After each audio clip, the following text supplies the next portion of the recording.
Well, I'm just kind of sitting here waiting for Silksong to unlock right now, and I need something to do with my time while I'm waiting for Silksong to unlock, because Silksong is unlocking today. It's coming out. It's some 6 hours-ish, something like that. Silksong is coming out. Silksong. You know Silksong? The game Silksong, the video game Silksong that's been in production for 8 years, and now it's coming out. All of a sudden, it's coming out.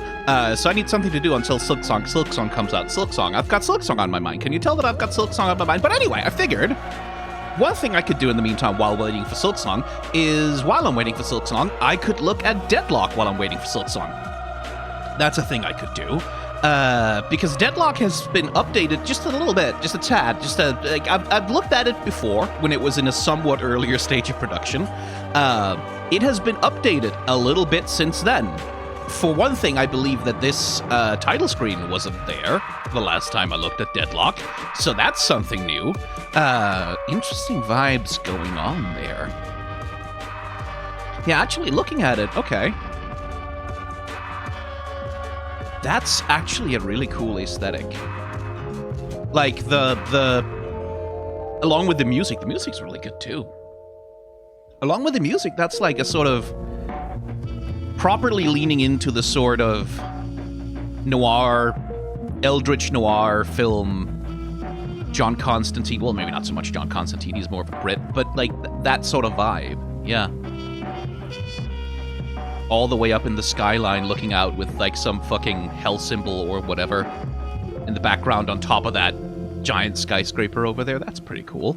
And ghost pigeons. One thing that's interesting about this is relatively low-fi, low-poly. Well, it's relatively simple graphics. I mean, I guess I don't think I ever actually confirmed that the last time I took a look at Deadlock, but it's like Source Engine, right? Like anything else that Valve does, it's Source Engine. And it's like, it definitely has a little bit of that. I wouldn't say it's a direct comparison, but there's definitely a little bit of the TFT vibe. A little bit of the Team Fortress vibe in some of the geometry of how things are put together. There's a certain chunkiness to the background, to certain elements of the background. I'm thinking especially if I can't point with my mouse right now because it's not on the screen, but the little gray cap on the top of the roof there in the bottom right, like there's the way that those little chimneys are constructed. There's something about the chunkiness of that aesthetically reminds me a little bit of Team Fortress, actually. But okay, let's press any key to start. Oh, I'm exactly who you think I am. Okay. Hello. Oh, I've seen porn of him. So that's where he's from. Okay. Well, now I know. Let's see him try to kill a dead man. Victor, being Victor Frankenstein, I guess. And then there's you. Oh, right. There was. I do not remember half of what I did when I took a look at this game for the first time. But that was the little. This is the little slime guy who I don't think I liked his character design very much last time. Change hero. Yeah, Viscous. Okay.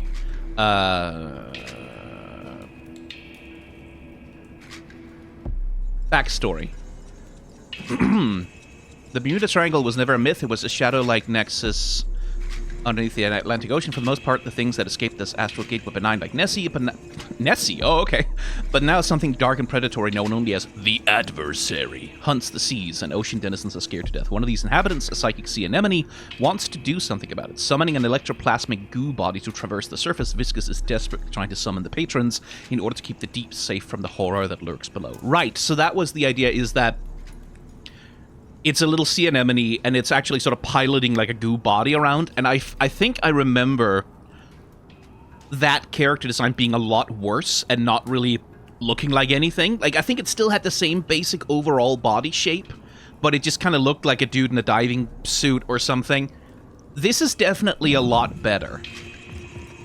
Because like you can literally see the animation bones inside of it. I think that's what they've done. They've just left the animation bones visible inside the model, which I will admit that's actually quite clever to do that. Like, to indicate that this is like a goo body that's being piloted around by... I still would question why it's wearing gloves and boots, but this definitely feels a lot more like... Can I shoot? I can't shoot. I can't really... I can punch. Aha! Punching! Where the fuck are we? I guess this is the interactive version. They've decided to do the menu. Okay, you're a little... Is there... Can I grab a smaller hero of some kind? There was... Where's Ivy? Ivy, I remember. Pair me up with the right person, and this will be over in no time. Yeah, okay.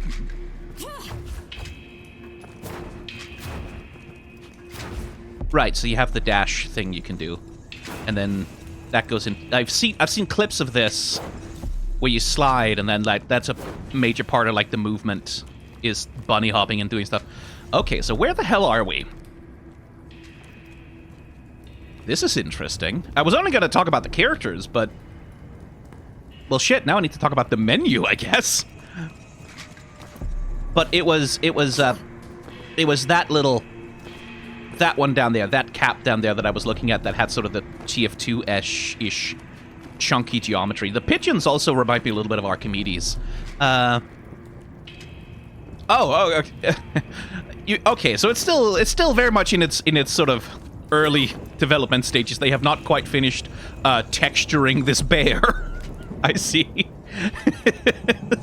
Yes, I went to Play-Doh Forest to hunt the horrifying the horrifying doe grizzlies that call that forest their home. What a trophy. Oh man. Okay. Where are we? So we are in... One thing I'm curious to see, by the way, is a criticism I remember, I think. Like, remember, I have fucking ADHD. I don't remember what I did 5 minutes ago, let alone months ago. But I believe, like, one of the takeaways I had last time was, like, yeah, this game is kind of a mess all over the place. Like, there's a whole bunch of characters that feel very, very disconnected from each other and kind of unfinished in a way. Like, kind of like not well fit together. They don't really join into what's a coherent central aesthetic in the game. And, like, I wasn't clear on what exactly kind of vibe the game wanted to have. And one thing I'm curious to see is... Like, I guess I know Viscous here, Slime Boy, got upgraded. I'm kind of curious... The stakes are high, and I will rise to the occasion. Okay, I think his character model definitely looks nicer than it did. But I remember not liking Warden very much, because he just kind of... Yeah, that sort of still seems to be the...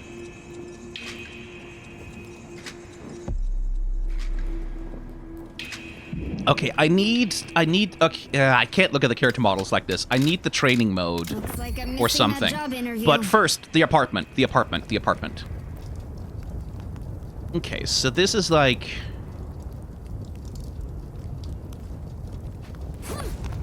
Who do we have here? A man with a strange idea about the purpose of portrait painting. You paid someone to sit there and paint you for like God knows how many hours, my guy. Did you not want your face in it? What, just your big fancy red gloves? Effective as character design though, like the red gloves. Like, they stand out so much because they look like driving gloves, right? Like, they look like leather racing gloves or something. They look out of step. They look like a contrasting element with the sort of upper class, upper crusty, sort of old money ass looking dude that the rest of him is. And then he has these bright, gauche driving gloves. Oh, and tattoos on his wrist. Gauche driving gloves. That sort of looks like something a greaser would be wearing, right? Like, it's like something like some hooligan on a motorbike would be wearing. And they stand out quite nicely, so that implies interesting things about the character. Nothing specific, it just implies, oh, okay, there's something odd or eccentric about him. The dark face with the glowing eyes and the tattoos on his wrist obviously also imply this, but... Okay, so we've got some Art Nouveau, Art Deco stylization happening on a lot of the interior here. Practice range. Can I...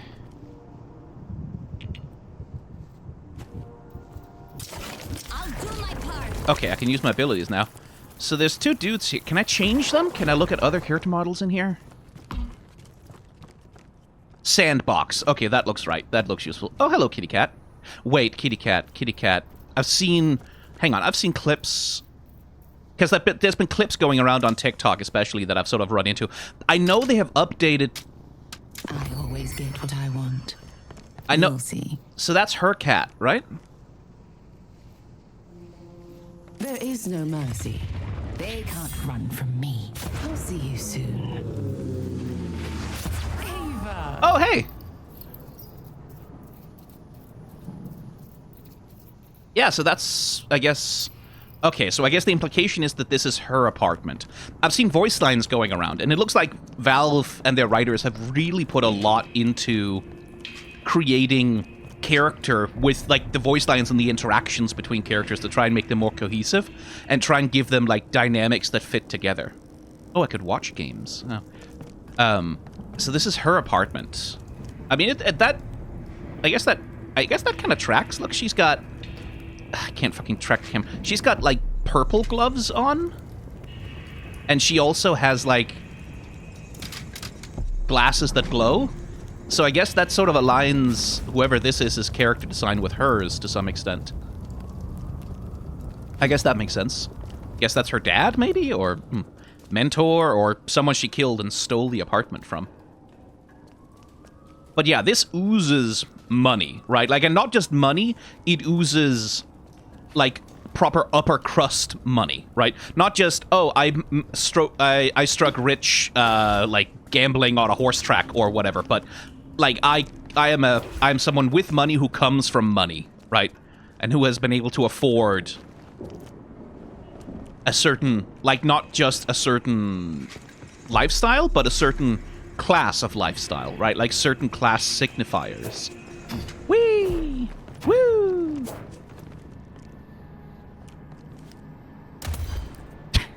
That felt a little mean. Ah, yes, physics engine. Is it taking damage? Can I break it? Oh god, I'm like a fucking puppy with a sausage on a string in front of me. Go to the sandbox. Okay. Because here I should be able to... nope. Yes, I can spawn heroes. Good, good, good, good, good. Now I can look at them. So, can I play voice lines? Can I force...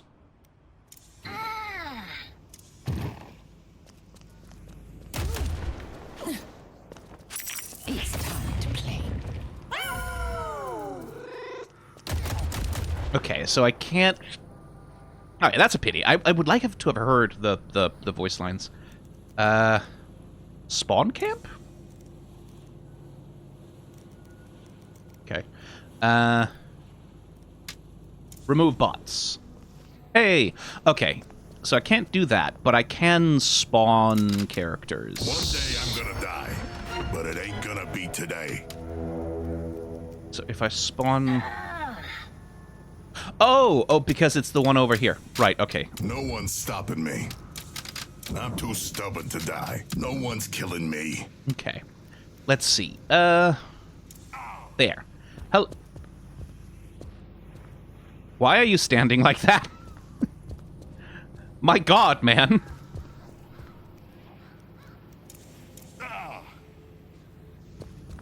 Why are you still standing like that?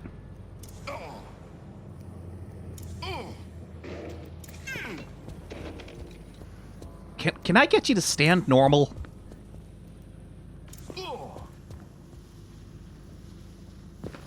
Oh. I think I spawned him outside the map. Wait, can I spawn him up in the sky then? No, okay. Okay, could you stand... Could you... Make puppet? Is that... Ah! Oh, shit, cool. Oh, I control him now. Hee wee! I wonder what that's for.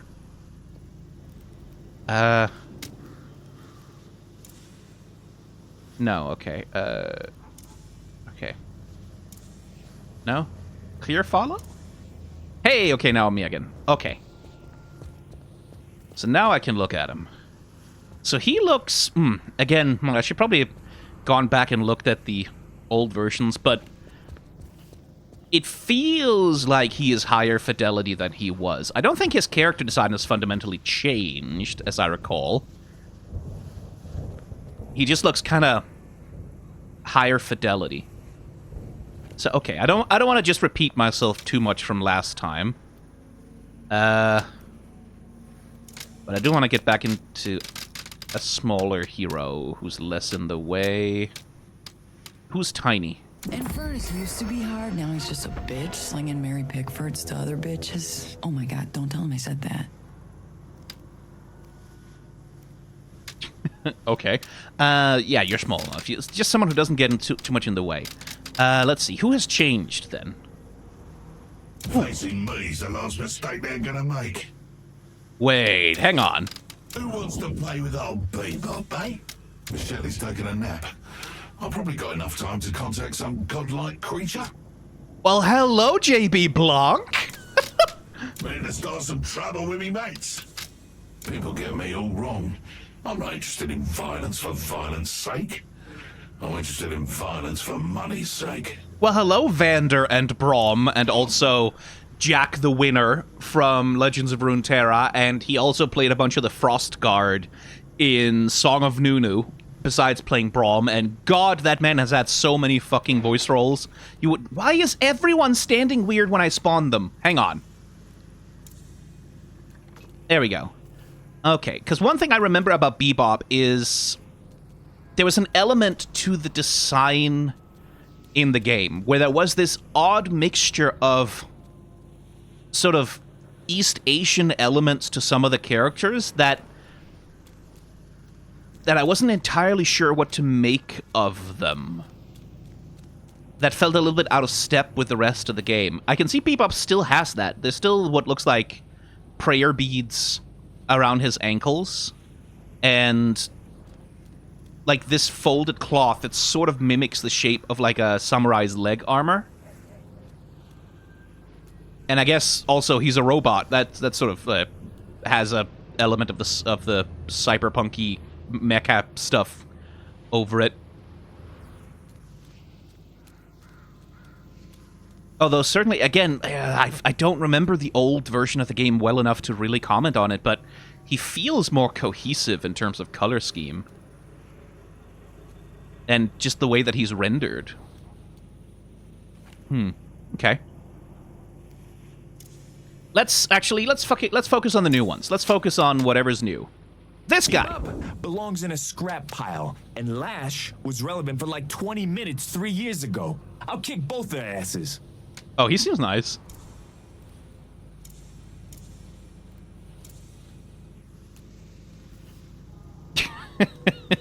Eat and bleed. Spit it out on the gun. Cretin.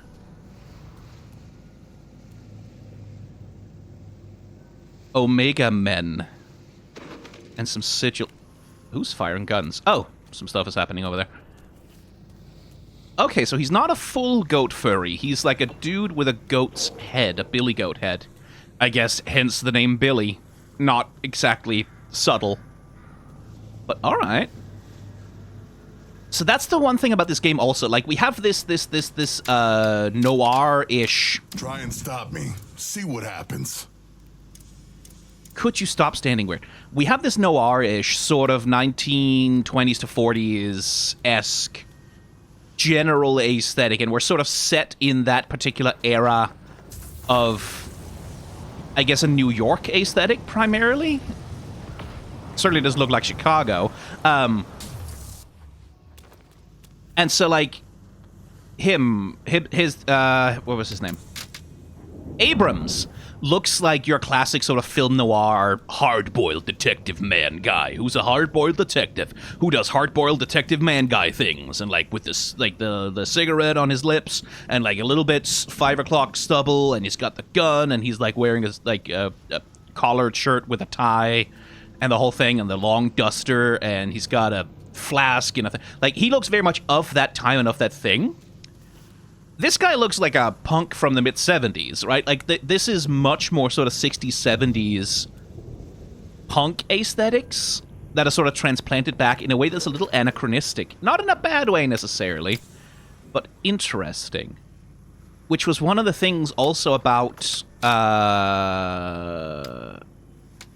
Right, there's the Bobby. This isn't about good or evil. It's about survival. He's standing even weirder. What is it with you guys?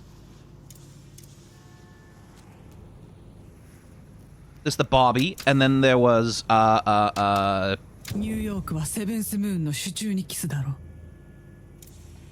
do appreciate that she does talk Japanese. And then there was her, the sort of, for some reason, very long, tall skull, sort of alien-esque aesthetic with, like, those black eyes and all of that. And a little bit, like, definitely samurai aesthetics, right? Like, with these layered plate armors over them. But then also made out of a material that, to me, especially, like, the way, like, this sheath, right? For her katana and all that. That all, to me, looks future-esque, right? Like, it looks sci-fi-esque. She also seems to have... What's with her leg? That's a weird leg. It looks a little bit like a doll's leg? Like she's made of porcelain or something? Not really sure why. Maybe that's just an unfinished rendering. And it was the same thing with I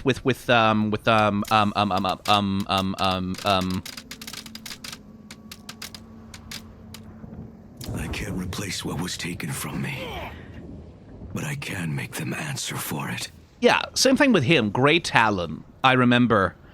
I don't know if he's been updated that much. He still seems a little bit under-rendered and under-detailed. I don't know, but like this weapon, this is not like this doesn't look like like this and that sword sheath and like that armor stuff. This doesn't look like that, right? It doesn't look like 1920s, 40s New York, sort of like we're doing eldritch Cthulhu horror stuff with elder gods and magic things and oh my. That doesn't look like that. So, like, there's a level of anachronism, right? Like, this guy looks like he fits in the setting. This guy looks like he's from Great Britain for some reason, but he doesn't talk with a British accent. He just dresses like a puppy. Well, what's all this then? Hello. He just dresses like that because of because of question mark. And then a punk from the 1970s and a samurai alien and a dude with a Czech compound bow from sometime in the 2050s.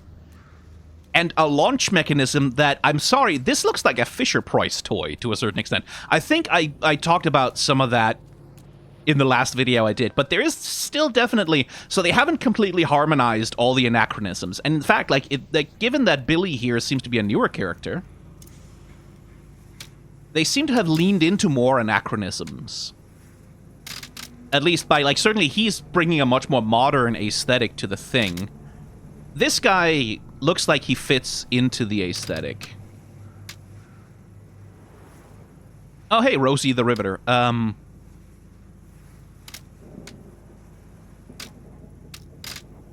Okay, so maybe they're not... okay. Because that's still something I'm noting here, is that there is a level of anachronism that feels a bit odd, right? Like, it's a level of anachronism. I'm not sure what it's supposed to do for the setting exactly. Like, again, and I don't know, like, it was built from the bones of, like, some other scrapped video game that Valve was working on, right? So, like, maybe with these two, the anachronisms that are present in their gear is something that they're planning to remove or work out at some point. But for the moment, they feel like anachronistic levels of tech that are like, on their own, they would probably be fine, but then, like, you have... I was thinking I would be reviewing term papers all day. This guy, he was one I remember... Okay. Yeah, no, okay. I remember this guy was one of my favorite designs from the game, and he still is. He's delightful. But the way that his tech is put together, right, like, as a piece of technology, this robot man, he's made of, like, these huge sort of, like, glowing, like, very 1950s, essentially, style. Like, very sort of that era of sort of utopian sci-fi ideas of robot men and like, tin toys coming to life and things like that. He's built from that, right? Like, it was the same thing with and we always get what we want. with this one, right?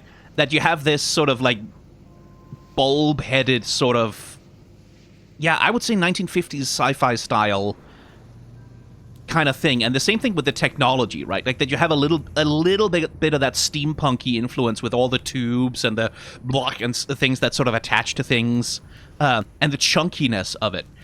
And There is no escaping me. this then doesn't feel like if these guys are supposed to be super high tech from the period, from the setting, this is what extremely advanced technology looks like in this setting, then this is like, okay, so what the fuck's that supposed to be? Right? It's an aesthetic mismatch that I still think doesn't really work, quite honestly. Yeah. I mean, he doesn't look that up. Again, I don't remember, but he doesn't look that updated from last time I took a look at him. So maybe they're planning some kind of replacement for him. At the very least, give him a weapon that looks more like a 1940s, 50s conception of what a sci-fi super bow from the future might look like, rather than this sort of video games in the 2000s ass. It's this little bit... If not for the goofy launch mechanism, it would fully be something you'd expect to see in a Metal Gear game, right? Okay, cool, interesting. So, let's see. What's new, actually? How many new ones are there that I haven't seen at all? There's Billy? Don't get me started on Ivy. Savior Spanish Harlem. You're a gargoyle that punches people in the face. What do you want? A medal? See, seems nice. Let's see. At the Baroness, we always strive for perfection. Okay, so we have a bellhop with a bit of a key theme going on. Okay, well, I guess that makes sense if he's like... Yeah, the doorman. Yeah, that makes sense. The elders of New Amsterdam are soft, clinging to archaic titles like they grant them real power. What's that accent? Huh. Anyway, I think he might be a vampire or something. I don't know. I'm just getting kind of a vague vibe. Okay, so there's him, and then there is, who else is new? Another vampire! I hope I get to work with Lady Geist. She's an icon.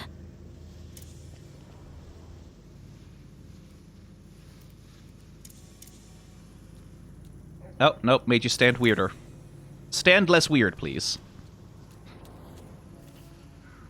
Okay, that's... Huh, okay. Who else is new? Let's see, you. Okay, let's see. Got my King Arthur, got my Midsummer Night's Dream, got my Wuthering Heights. I mean, that one's probably less useful, but you never know when you'll need a Byronic hero for something romantic yet dangerous. Okay, so she's a book nerd. I think I get it. Let's see. Anyone else I haven't seen that isn't new but has been added? No. Anyone who looks like they've been updated? I think they look much the same. If you need me, I got your back. Okay, cool. She doesn't attack. Good. Let's see. Then there was... When I think about who made me, I picture some awkward scientist wishing for a son. Knowing my luck, I'm probably a serial killer's walking trophy collection.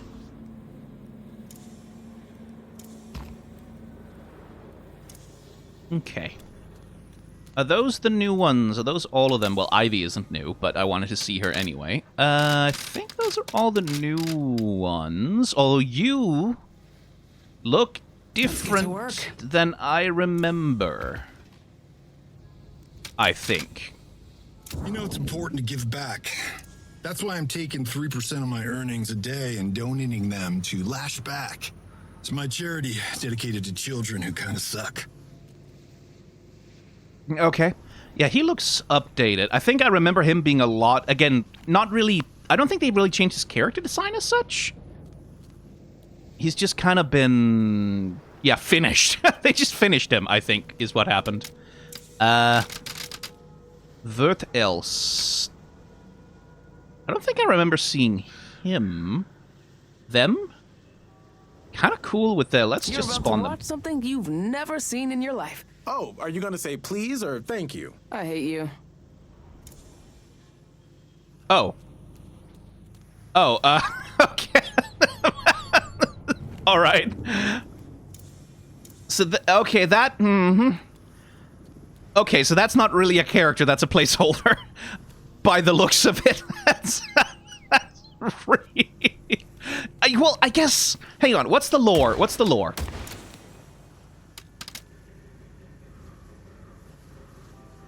Let's see. Henry's parents told him he was too young and impulsive to mess with real magic, so they gave him a deck of cards to play with. He took to sleight of hand naturally, and soon was dazzling his classmates with fantastic feats of illusion that were done without mystic artifacts or incantation. When he was in high school, he met Savannah, and their mutual love of stage magic sparked a whirlwind romance. Soon they fell in love and created an act together. Obviously, they were meant to be, and so at prom, Henry proposed to Savannah, and they married soon after graduation. Aw. Unsurprisingly, both set of parents were not thrilled at this prospect, but Henry and Savannah knew they were soulmates, and so they cemented their love for one another by having a blood mystic bind their souls for eternity. You know, like you do with your high school sweetheart when your parents don't approve. It's like, hey, can we get an elder god to forge our souls together? Okay, yeah, I mean, young and impulsive, I guess. When an onstage accident claimed both their lives, no one was sure who to blame. Henry claims Savannah was out of position. Savannah says Henry didn't wait for his cue. But one thing's for sure, since their souls are tied to each other, neither one of them have been able to move on. Now a bickering pair of ghosts, Henry and Savannah need to work together if they want to have any chance of undoing their eternal union.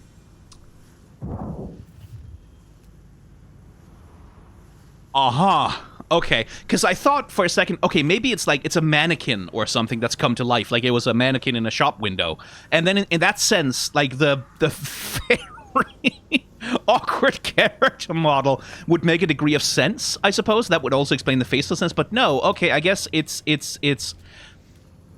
pair of ghosts who were once married, and now they're ghosts who are married to each other, but they also hate each other, kind of. Okay. I'm just gonna assume that this is profoundly unfinished and entirely a placeholder, because that's not what that looks like. Okay. I can't remember if that one was there last time around when I was looking at this. Anything else that looks like substantially changed? I don't think so. Okay, so let's just look at the ones we have. If I remember right, the last time around, that guy's entire bio was something like he's an asshole. Which...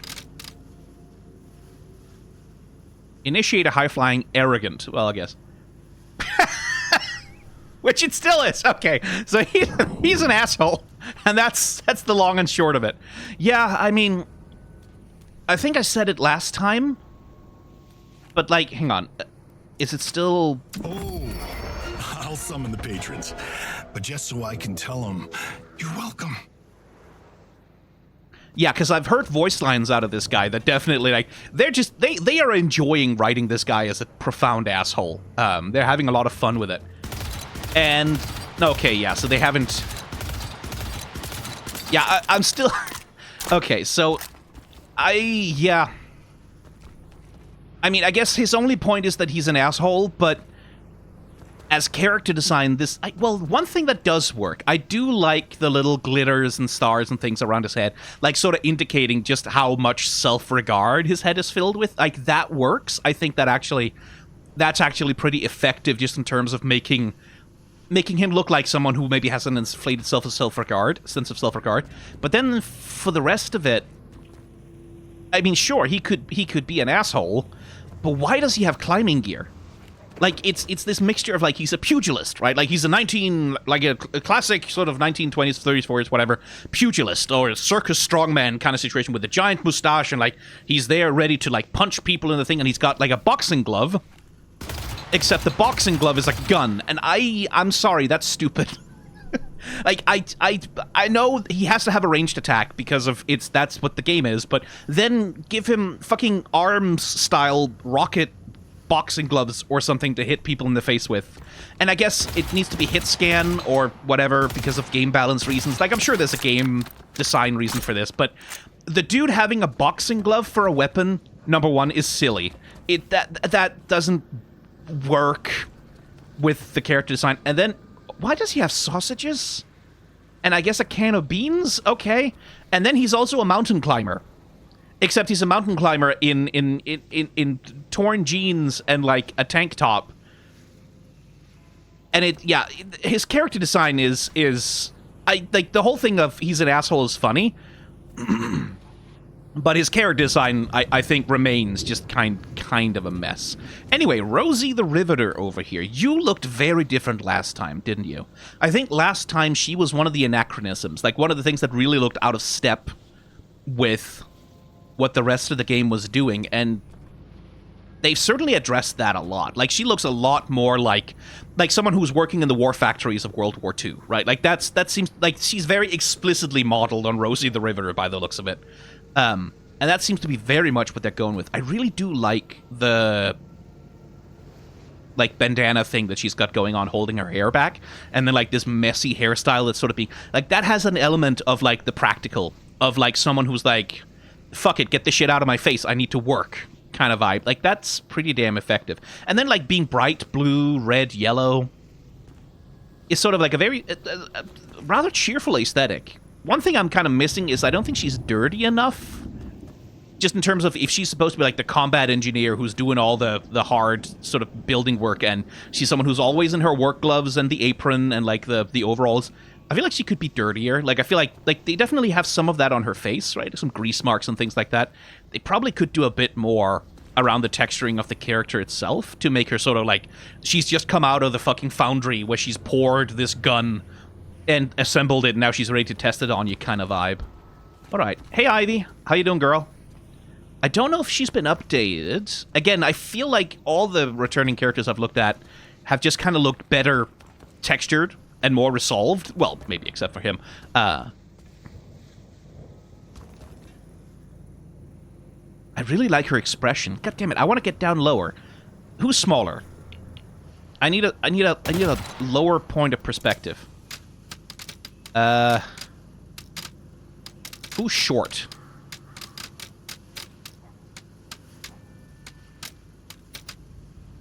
I'll complete the ritual. You look a little short. Find who I'm looking for. You're a little shorter, yeah.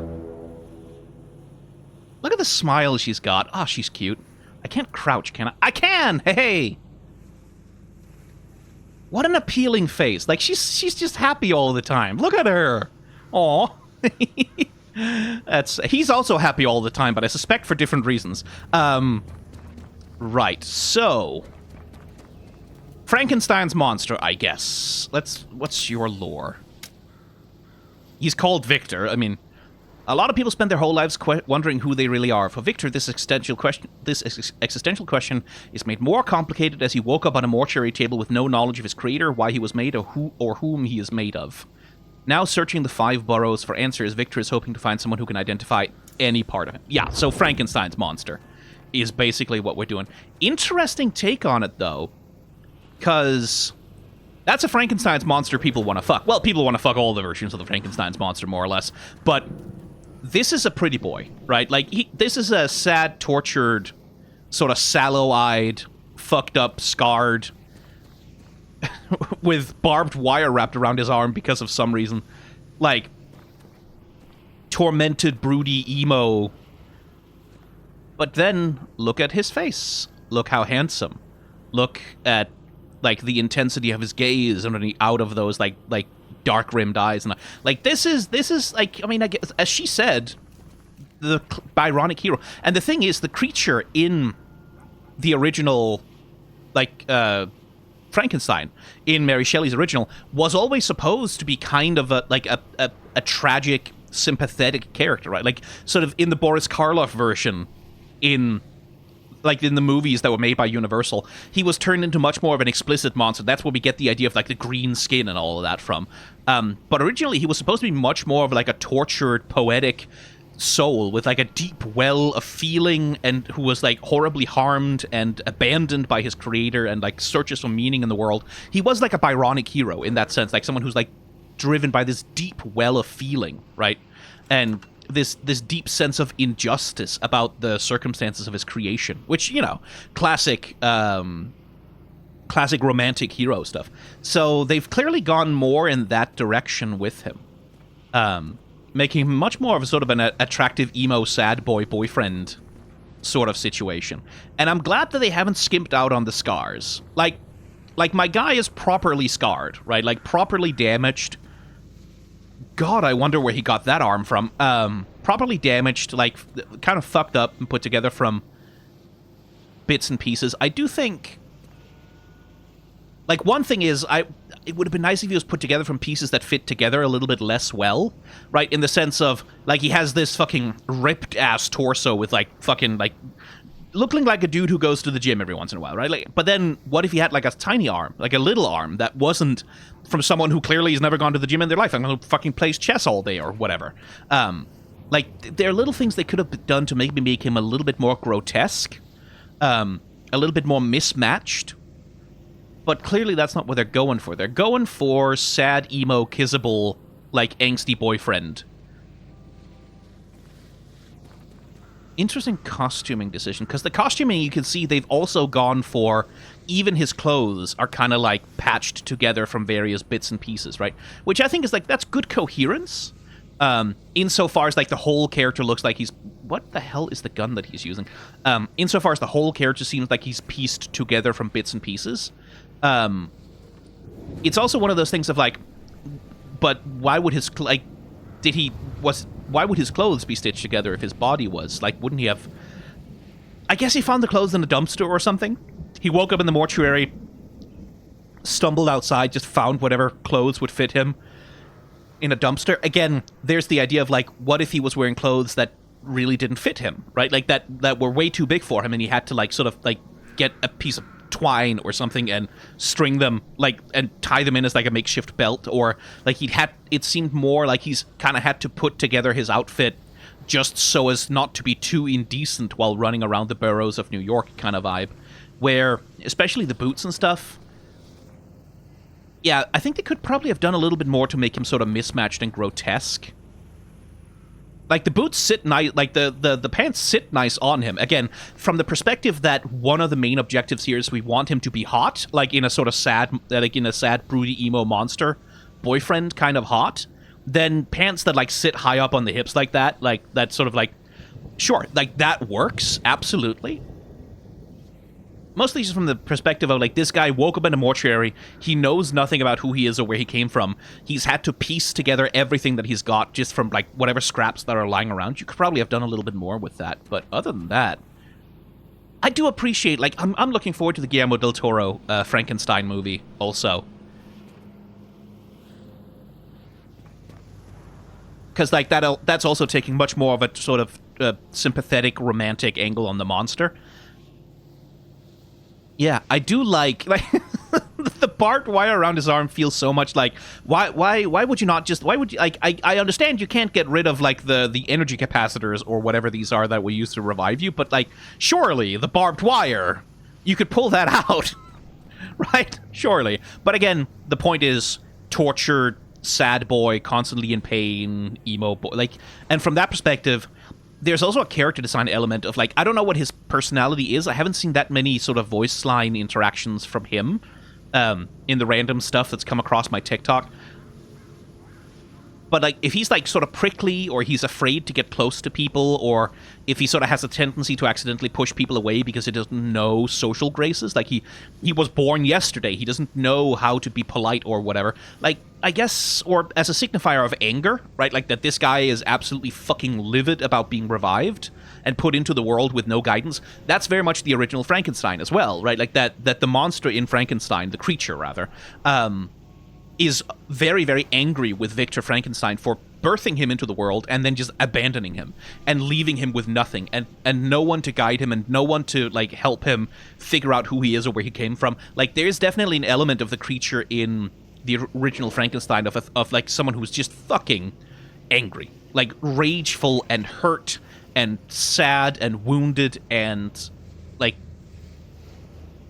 in pain with the world, but also someone who's like maybe not super pleasant to be around, which is like when someone is thorny, literally thorny as a piece of character design, you sort of assume that like, okay, that's an external expression of the idea that internally they have a tendency to push people away or hurt people, or they struggle with intimacy on some level. So if it's sort of like meant to indicate that beyond just being badass and cool and looking kind of horny, that would be interesting. I don't know if that squares with his personality, but that would be interesting.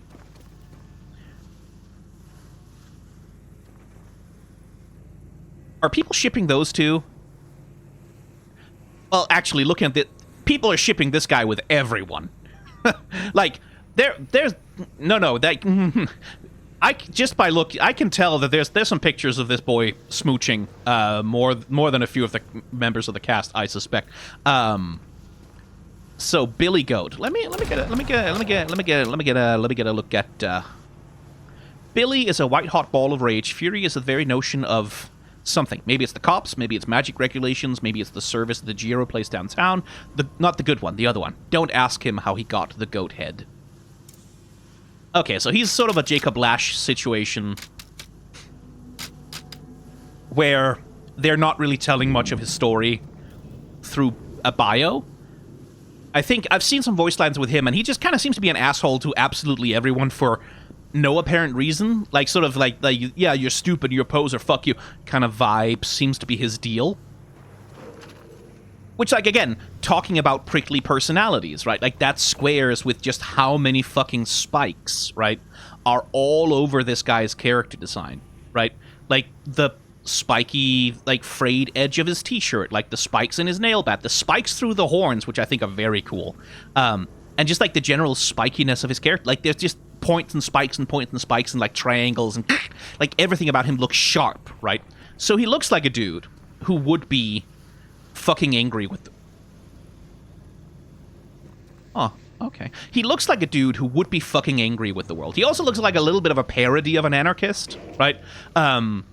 Like, the sort of, the pop culture parody of anarchism is that it's just a bunch of like, teenagers who are angry at everything and want to smash everything, but they don't have any answers about how to build anything better. It's just all tear it down, but no, what should we do instead? That's not true of anarchism as a political philosophy. It has many, like, truly, like, you hang out in a room with 10 anarchists, you'll get 20 different ideas for how the world should be reorganized. They have ideas, like, not always coherent ideas, and certainly not always ideas that even a tenth of them can get together on, but they do have ideas about what should be done with the world beyond, you know.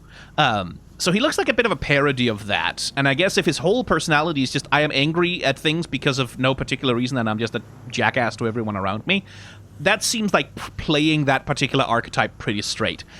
But if you're doing that, I think the goat's head is kind of a fucking inspired choice. Like a billy goat, an ornery, old, angry billy goat who just headbutts everything that gets in front of him but doesn't really think about, like, acting on instinct kind of vibes. That's a pretty effective way to do that, honestly. So, like, in terms of if the character is just, this is the archetype of the perpetually angry at everything but for no particular reason, sort of ornery, stubborn, shithead anarchist sort of dude, then, like, yeah, like a goat's head is probably a pretty good way to do that. I really do like that he has hammered nails through his horns in the same way as through the nail bat, because of, you know, just to really drive it fucking home, right? That's pretty good. Like, this does look like a very combative, very angry, very, like, aggressive for aggression's own sake kind of guy. But then, well, hello, little friend. What are you doing there? Something I've talked about a lot with characters and character design is a very effective thing you can do in a character design is to have a character design which is entirely cohesive with itself, right? Like, in the way that Billy is, he's very cohesive. He provides a very, very clear picture of the kind of guy that he is, the kind of attitude that he has towards the world, right? You can kind of tell that shit just from looking at him. I like the bright yellow color on him as well as, like, because if he was just wearing all black, I think that would be too boring and edgy. The fact that there's a bunch of color on him as well, like the stripes on a thing, that's very effective. And then well, when you have this completely cohesive, very well put together character design, add in one element of contrast, right? Like one thing that's like, hang on, that's the opposite, that stands out, that kind of goes, wait, shit, that's different. That doesn't look right. That doesn't look like the same thing. And the fact that he has a little plushie on his hip, an adorable, soft, entirely non-spiky, nothing but round shapes and circles, little plushie hanging on his hip, that's interesting. Because from a character design perspective, that's the sort of thing that would indicate, okay, there's more to this guy. Right, there's more to him. There's something else going on inside of him. He has a soft side. Like, it's the kind of, like, did he have a little sister?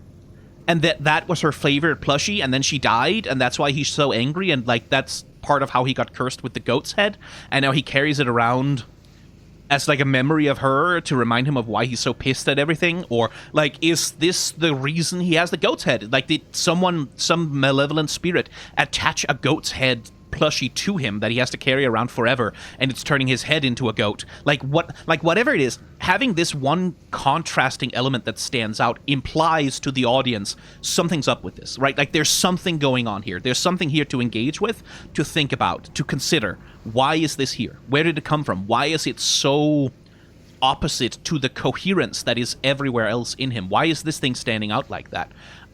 And it invites you to think. It invites you to engage with a character from a narrative perspective.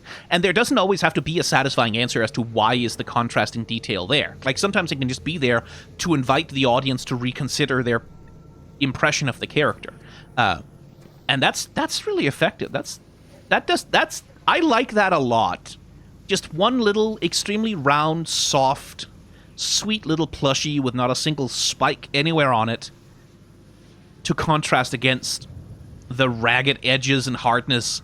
And it's also like a very well cared for plushie, right? Like, it's not ragged, it's not been torn apart, it's not missing an arm, it's not got tears in it that have been sort of haphazardly fixed. It's a very perfectly cared for, pristine little plushie, as compared to everything else about Billy, where, like, he, aside from his shoes, I guess, he doesn't seem to be wearing an article of clothing anywhere that hasn't in some way been damaged or isn't in some way spiky or whatever. So that's pretty effective. Okay, Doorman, what's your deal? He's proper, he's polite, but the humble doorman of the Baroness Hotel is more than meets the eye. While he had only planned to experience life on this plane for a few weeks, okay, so he's supernatural, the doorman quickly discovered that the New York service industry was a great way to see the strange demands that please humans. Okay, so he's I mean, I guess you can kind of tell from his character, like, the glowing eyes kind of give it away, right? That this is some kind of supernatural fellow, which, you know, given the lineup of other characters we're looking at, no surprise there. And that also contextualizes why he's so fucking pretty, right? And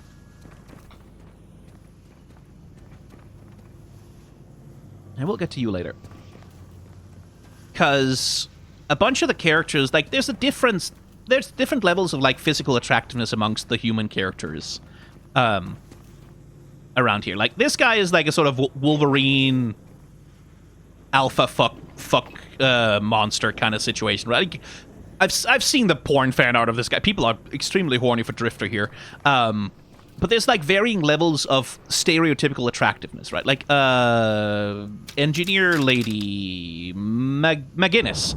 McGinnis here is not that she's unattractive, and I do question, why does she have a full face of makeup? Like, when everything else about her character design is all about, I am in the foundry, I am in the factory, I am engineering, I am building things, I wear huge gloves, I am big and chunky, and I wear, like, overalls and practical stuff. I do question why the makeup, why the perfect, like, winged eyeliner, why the... That feels to me incongruous with the character. But she's not, like... She's pretty, but she's not, like, sort of... like, she's not anime character pretty, right? Like, she's not stereotypical supermodel pretty. She has a different facial morphology. I like the construction on her nose, especially. Like, she has a very specific characterful facial morphology, right? And there is, I think, generally amongst the characters, like, a reasonable variety of different levels of, like, physical attractiveness that are designed into the characters. Although the female characters do seem to default a little bit more. Well, not Yamato, perhaps. Like, she's sort of more uncanny than traditionally pretty. But anyway, the point is beauty, right? Beauty as a thing, right? Like, when you have a bunch of characters, if they all look kind of average, if they all look diverse and varied in like many different ways of looking human, right? And they don't all look like perfect 10 out of 10 Genshin Impact sort of character models, right? What you get from that is you get a design space where you can, okay, let's make a character who's exceptionally pretty and just slot them in there, and that will make them stand out. That will make their beauty like a meaningful part of their character. It's like no one else looks this pretty. And that can make it a little bit supernatural. So along with like the brightly glowing, like completely bright blue eyes, the fact that he has like these perfect cheekbones and like the little freckles on his face and like this very well constructed face with this perfect little spit curl and all of that, like all of that little perfect little twink boy stuff going on, that makes it stand out. And you kind of go, oh, is there something, like, it makes it a little bit uncanny, almost like there's something a little bit off about how pretty he is, in the way that like the Fae, right? Like when you hear about like stories about the Fae and the like the elves and stuff, like not Tolkien elves, but I mean elves in terms of like the creatures that steal babies, right? That like they have this unearthly supernatural beauty that feels like completely out of this world, right? Like that feels like so alien to people who live normal lives and see like normal human beings all the time.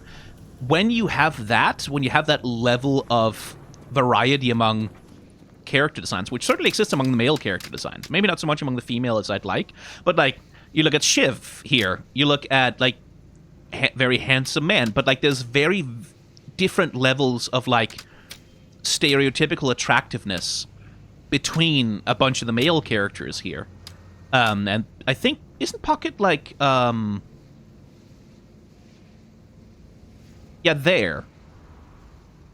them, right? Like Pocket is non-binary. Okay, so they're not a man. But there's like a varying level of like general physical attractiveness. So when you have a character who's like, oh, that's a very, very pretty man, you can kind of go, oh, is that because there's something off about him? It's like, he's clearly not a supermodel, right? Like, that's the thing, is like, his character's like, this is not a supermodel, this is not a movie star, this is not a lingerie, like, model or a celebrity or like a prince of a faraway kingdom or any kind, like, this is a bellhop, right? Like, this is someone who works the door at a hotel. This is someone who takes people's luggage up to their room for them. This is a member of service staff.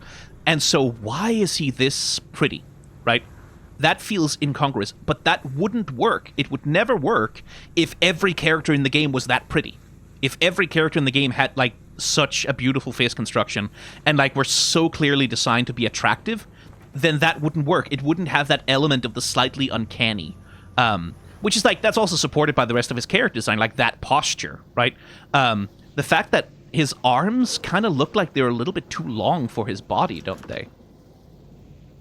Like, from there to there, if he were to fully stretch his arm out, it almost feels like his knuckles would be down by his knees a little bit, don't it? Or at least, like, the way that his character's put together, it feels like his arms are just a little bit too long. And the same thing with, like, the very high-waisted pants and, like, the jacket that gives him this very short torso. His legs also just seem kind of long for him, don't they?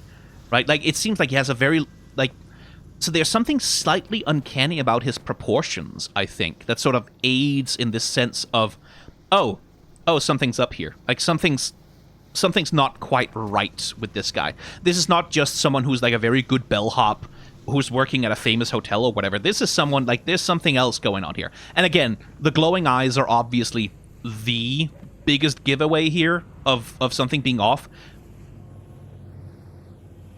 But it's also just like that his attractiveness, that the beauty of how he's put together is being used clearly as an active part of his character storytelling, and I quite like that. And like you can see it in his posture as well. Like, he has this very, like, I don't know if you've ever tried holding your arm like that for an extended period of time, but that can hurt if you keep doing it like that. Like, that's a very specific, practiced, stiff, extremely proper posture that he's got going on there. Same thing with, like, the way that, like, you can see, like the way that he holds his torso and the way that he's, like, resting his weight on one leg like that. Like, it's a very poised, right? Like, he has a very, very strong sense of poise, right? In the same way that Vampire Girl here has. Like, there's poise to him. Again, in a way that feels performative, that feels like he's putting something on, right? Like, this is not, again, a normal doorman who's just minding the door at a hotel. Yeah, he'll snap to attention when there's a guest, but otherwise he'll just be like, okay, fucking hell. Like, that's a person, right? That's a person who's doing a service job. They're not going to be at attention all the time. They're not going to look perfect all the time. This guy seems to do... let me fucking... Hang on. Oh, right, I can make him puppet. Puppet. There. Okay, wrong hero. Not you either. Not you either. Jesus Christ. I believe I'm pointing at him. There you are.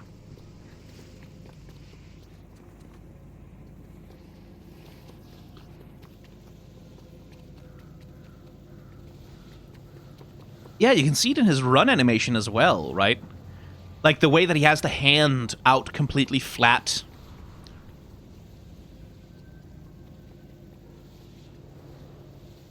Oh, shit, fuck. Come down here, please.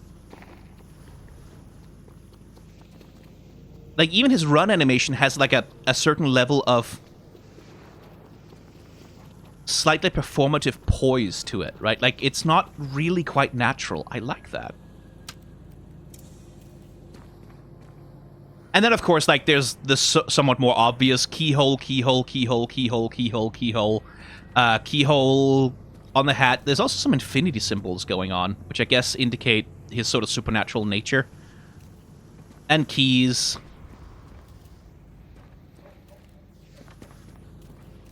What a funny gun. It's a key ring with a little tiny one-shot pocket pistol on it. That's kind of cute. And that's the other thing, like his costuming, right? The fact that he has this costume that's just all keyholes, that's, again, that's not just some guy's service costume who works at a hotel. That's like, some shit is up with this, right? Like, something's weird about this. This is the kind of stuff that a god would wear in some ancient play or whatever, like Zeus with all his thunderbolts all over him because of God of Thunder stuff, right? It's kind of that vibe. Like a supernatural spirit wearing the portfolio of their powers on their sleeves kind of vibe. Like he's wearing his own symbol all over himself. This is quite good. I really like this character design. Like, just, you get that sense immediately, right? Like the glowing eyes are the first giveaway, and then you see the rest of it, the unnatural poise, all that. Yeah, that's pretty good. Okay, let's move on. Mr. Bloody Man. Okay, I see why people are horny for you. It's like, first of all, very large hands. That's always popular. Very large sharp hands, always popular. Very large sharp hands covered in blood. Oh, that will go over well with a certain demographic. Do you believe you me? A good intensity on him as well. Right? It's not just that he's, like, shaggy and a little bit, like, wild with the hair. It's that the shadow under the hat and the hair that sort of covers it up, but then the red eyes glowing out from underneath it.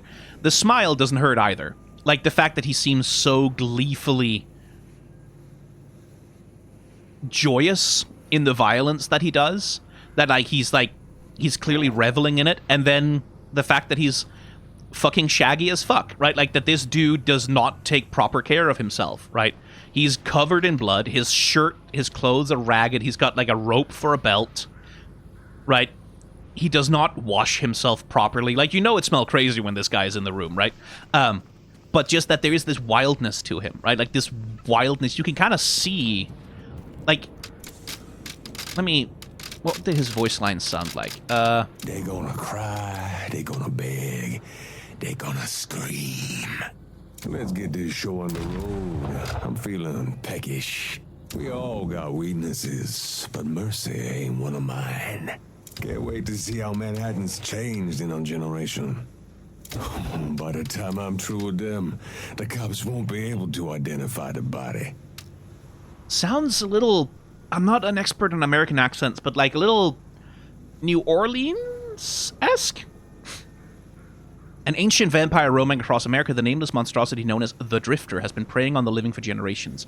Unlike most vampires, Drifter doesn't value finery or titles and has naked contempt for vampiric laws and tradition. This refusal to toe the line has made him a marked man all over the North American baronies. But while viscounts and elders cry for his execution, Drifter continues to do what he pleases. Yeah, so, like, this is clearly, like, feral boy, right? Like, this is a man who's, like, driven by his passions, by his anger, by his bloodlust, by his, you know, by his physical urges, and who acts on them, like, brutally and without shame and without compunction. And again, that's the kind of thing that, to quite a lot of people, that is turbo horny juice, right? And the dishevelment is part of that character design. Like, the fact that he doesn't take care of himself, the fact that he doesn't dress in fine clothes, that he just throws on whatever the fuck he's got because he just wants to go out and, like, pursue his wants, right? Like, pursue his urges, pursue his personal agenda or his desires. That's... the unkemptness is part of that, right? Like, same thing with the hair, right? Like, that the hair is so shaggy and all over the place. It's animalistic to a certain extent. Like, certainly his beard is. He almost looks like he's sort of a Wolverine, actually. Wolverine has the same appeal to a lot of people. Right? The shagginess, the unkemptness, the wildness, that's all part of it. It is funny that he's, like, wearing a shitty rope for a belt, but also his coat has a belt on it that he could easily use to hold his pants up as well. Oh, well. And I do like that. Like, that's a very complete character design. No element of contrast here, really. This is just a character design that's very complete for what it is. Oh, I like that he's got the little... yeah, that he's fixed up his boots. Like, this is sort of the thing I was talking about with Victor here, right? That... you can do some storytelling about how the character lives their life by the stuff that they're wearing. And you can see that Drifter is someone who just kind of drifts in and out of everything, doesn't give a shit about wearing nice clothes or having nice things, which is like, I just need a coat, right? I just need a shirt or whatever. I just need whatever. I'll throw it on. And it's like, that's very effective character. Like, I now know why I saw... oh, I like that. You see how the back of his coat, it's sort of shaped like vampire fangs? That's a clever little detail. I like that. That's very effective. That's a solid character design. Like, that, he fits the setting. He has a clear vibe. You can tell what his deal is just by looking at him. That's very good visual communication. Okay, moving on. Let's look at Velma here. I mean, I mean, that's a joke, but it is... there's definitely something in there. This is... okay, hang on. What's the lore here? I think I can guess that this is a book nerd who loves books a lot, but... I just hope I'm not too late to save him. Him? Oh, okay. Paige. Right, because of the books and stuff. Paige. Let's see. The daughter of a rare book dealer, Paige grew up in a loving home that prioritized kindness, magic, and storytelling. But while Paige took naturally to her parents' values, her little brother Bryce did not. That would be the him, then, I guess. A rebellious teen, Bryce resented not only his family's saccharine attitude, but also their refusal to let him dabble in magics that they deemed too dangerous. Paige tried everything she could think of to keep him out of trouble, but like most teenagers, the more his big sister tried to tell him what was best for him, the more he turned away. Paige doesn't know what Bryce did to get kicked out of the house, just that she came home from the library to find her brother gone and her parents crying. Days turned to weeks, to months, to years. Paige grew to become a talented bibliomancer, making a living as a storyteller reading at libraries across the 5 boroughs, and while her parents have remained silent about what happened with Bryce, Paige's obsession with finding him has only grown. She will discover what happened to her brother, and no man or god is going to stand in her way. Okay. Let's, what are her abilities, then? One hell of a story. Because she doesn't have a gun, unlike... well, I guess the stage magician doesn't have one either, but everyone else has guns. Oh, wait, no, he doesn't either. Hang on, how does Drifter do ranged attacks? Hang on, I need to figure that out. Does he not have a ranged attack? That would be cool. The fact of the matter is, but he probably does. For free. The pitch yeah. Gift is just a bonus. See? You can just, like, you don't have to give them guns. You can just give them stuff that's not guns, right? Like, why doesn't he just shoot lightning bolts or something, right? Like, why does he not just have, like, extended rocket punch gloves or something? Like, certain characters, it makes perfect sense for them to have guns. He should have a gun. Obviously, he should have a gun. But this is so much cooler. Hunger.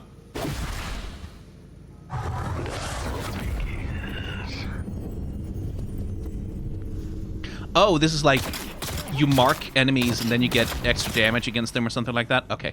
I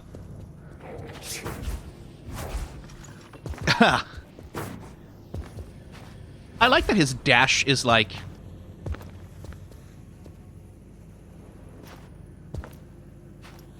like this lunge.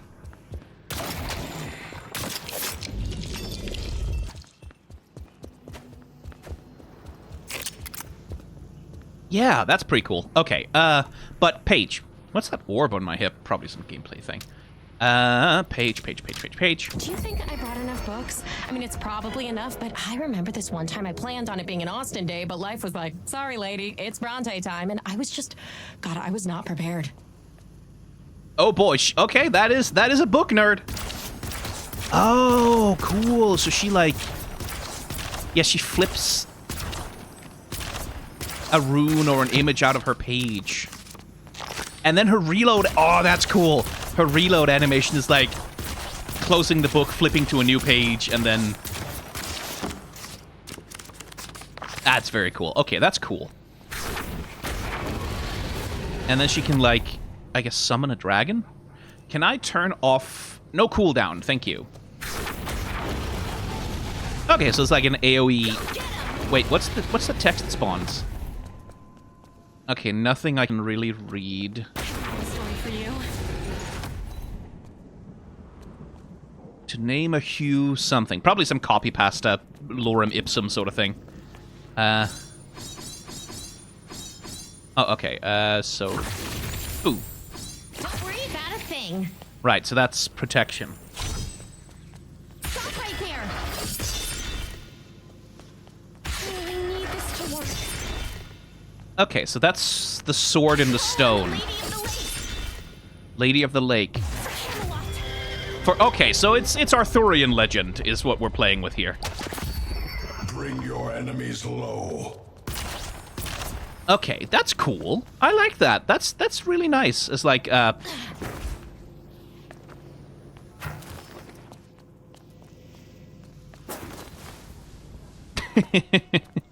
Rockstar sliding.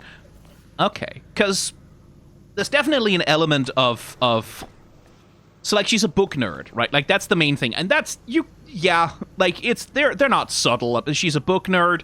She has big round glasses on her face. She's got the librarian ponytail thing, right? Like the classic thing of like the bookish girl with her hair all bound up, and and her hair is bound up with a ribbon that looks like a bookmark. So they're not. It's like that's very on the nose, myth and legend, very unsubtle in that sense. But there's also an element of the pinup going on here, right?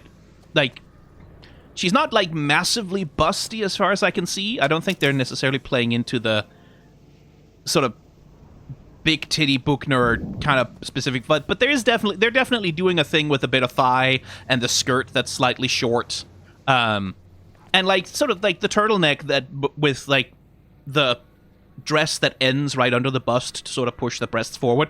It has a little bit in terms of the costuming, in terms of the way that she's presented, a little bit of the sexy book nerd, right? Like a little bit of the sort of mid 2000s nerd pinup calendar girl kind of vibe to it. And that's not necessarily like a criticism as such. It's just a thing of I read her lore and I was like, okay, but how does that interact with like we talked about with the Doorman, right? Like his beauty is very specifically used as a part of the slight uncanniness in his character design. I will say with Paige here, I'm sort of questioning is like, okay, but where does the sexy come in here? In terms of what her story is, like her story being she wants to find her brother, she has this loving family, like she's this, like, and the voice lines that I've heard a few of her voice lines, like in compilations and stuff. She just seems to be sort of an awkward, like socially awkward, slightly shy, very chatty nerd girl who like constantly brings it, like who has this deep fixation with literature and constantly brings it up in conversations, slightly awkward. And there's that thing of like, I read this character design more along the lines of someone who is dressed up to be beautiful, right? Like, who's dressed up to be appealing on that specific level, right?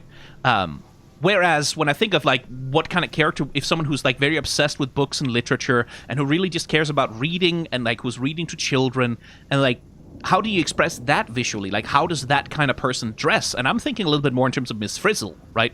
I'm thinking a little bit more in terms of, like the cool librarian at your local library, right? Like, who has, like, the sort of fun bookmark-shaped earrings, and, like, who dresses colorful, but also maybe a little bit frumpy, maybe a little bit grandmotherly in terms of, like, very sort of sensible, practical flat shoes because she's on her feet walking around with books all day. Like, rather than something with heels. Like, there's yeah, it feels a little off because, like, I don't mind a hot, like, nerdy girl pinup, right? That I am the target audience for that. It's not that I'm not attracted to that kind of thing. Like, she's very attractive. Like, part of this, like, that's a very hot character. It really genuinely is. It's more a question of, like, does that serve what the character is supposed to say? How you're supposed to engage with her? Like, are you supposed to engage with her on the level of she's awkward, she's adorable, she's, like dedicated and loyal and way too obsessed with her books to really notice the world around her properly? Or am I supposed to take away she's hot, she's sexy, like, she looks beautiful, you should be attracted to her? Like, it's like the visual communication of the character, I feel, is a little bit at odds. And I don't know if that really works for me specifically as a piece of character design.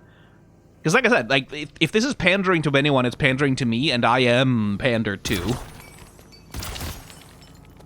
Like, 100%. It's just, I don't feel like I'm being told a story by this as much as I would like to be told a story by it. Okay. Fucking hell, she's cute, though. Jesus Christ. Like, I will say, like, that little sort of artless smile and the big glasses and, like, the hair being sort of wild and all over the place. And the slight squeeze from, like, the knee-high things on the... like, it... Jesus Christ. It's... yeah, no, like, I am the target audience, clearly. Good grief. I do like the books a lot, though. I like that her weapon, her source of power, right? This is something, like, in character design, when you're talking about MOBAs, when you're talking about hero shooters and things like that, one thing character designers want to be careful about is making sure that when you encounter an enemy, you sort of understand, okay, what's their power, right? So, the Doorman here, I assume he's not, like, Captain DPS. I could probably check, actually. Yeah, map control, mind games, he's disorienting, right? And his abilities are, like... okay, I guess that's like a trap he can lay down, and then someone runs into it, and then kaboom, and you could blow it up. Or does it just work? You overstayed your welcome. Yeah, it's like a timed trap, and then you can shoot it to make it actually activate, and then... oh, wait, what? Really?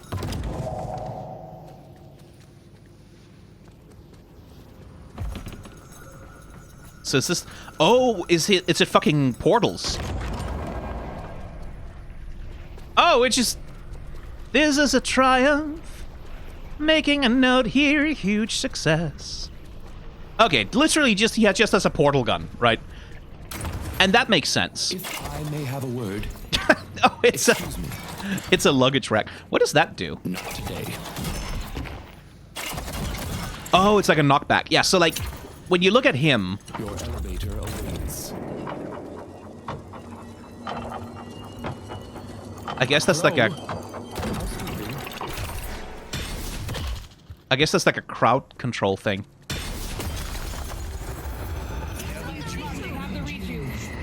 The Baroness opens its arms for you. Okay, so he still locks them, right? Like, so this guy is not Captain Damage Dealer, right? Like, he's not the assassin. He's not the guy who jumps in and takes away your whole health bar with, like, one hit or whatever, right? Like, this is... And so, the gun that he has, right? Like, his source of visual power, his ability to harm you...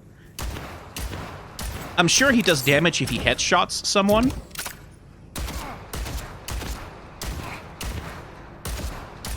But it fires pretty slowly. It's not exactly an insta-kill. He's not Captain Damage Dealer. Okay, sure. So he's not Captain Damage Dealer, right? And you can see that in his character design, right? You can... Why is everyone stinky all of a sudden? You can see that in his character design, he's not Captain Damage Dealer. Whereas, you look at Drifter here, and it's like... Yeah, that looks like if he gets close to you, he's gonna rip you to fucking shreds, right? Like, you can see on him that his ability to deal direct damage right out of the gate looks like it's pretty high. Same thing with Billy Goat here. Like, that looks like someone who's capable of dealing damage. Quite a bit of it, right? Because, like, we have these visual associations with what these signifiers mean in terms of a character's combat ability. And so I like it with Paige that her source of power, right? Like again, she's a support character pretty clearly, right? There's nothing more rewarding than making stories come to life. We're in this together. Right, like she puts shields down. She has this area denial, like AoE thing. I wonder what her ultimate does to enemies. And like knockups, right? Like displacement. Well, she does do kind of a... Hang on, is she more of a damage dealer? Am I reading this wrong? Yeah, helpful, protector, book smart. So like she has a bunch of AoE denial. I guess that's the main thing, right? Like she puts the dragon fire down, and then everyone has to not be walking in that area. She puts the sword and the stone down. Everyone has to move or else take damage, right? So it's area control, it's support, it's protection.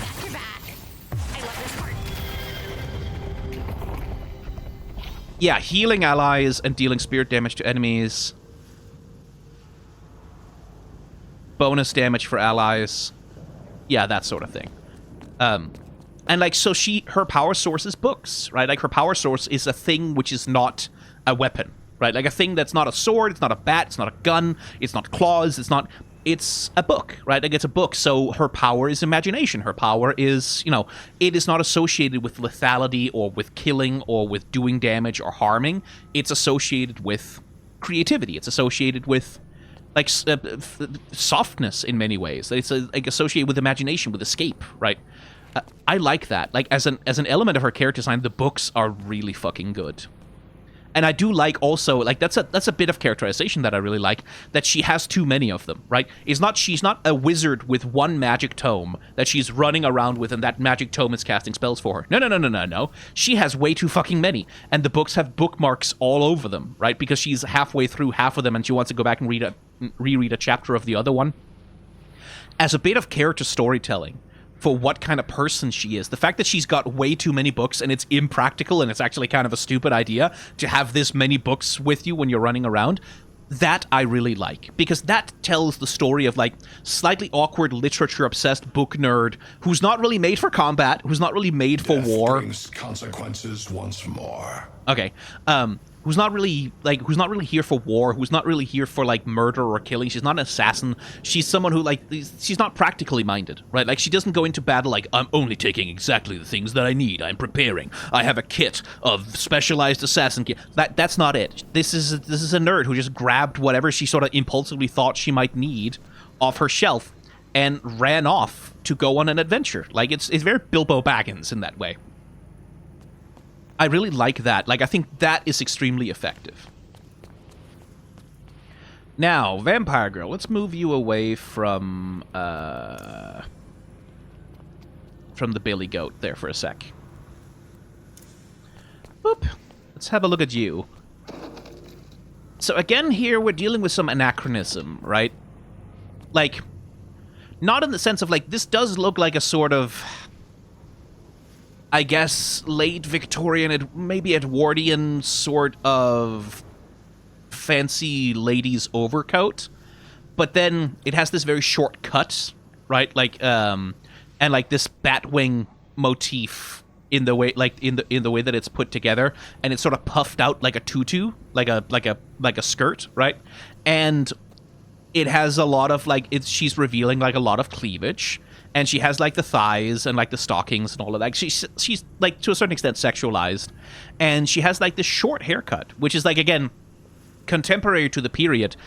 I guess flappers would have hair that was sort of that short, but it has a little bit more. It has a modern vibe to it. At least I think so. Like this looks like a very modern character design that's taking elements of fashion. I don't know why I did that. I don't need it for anything.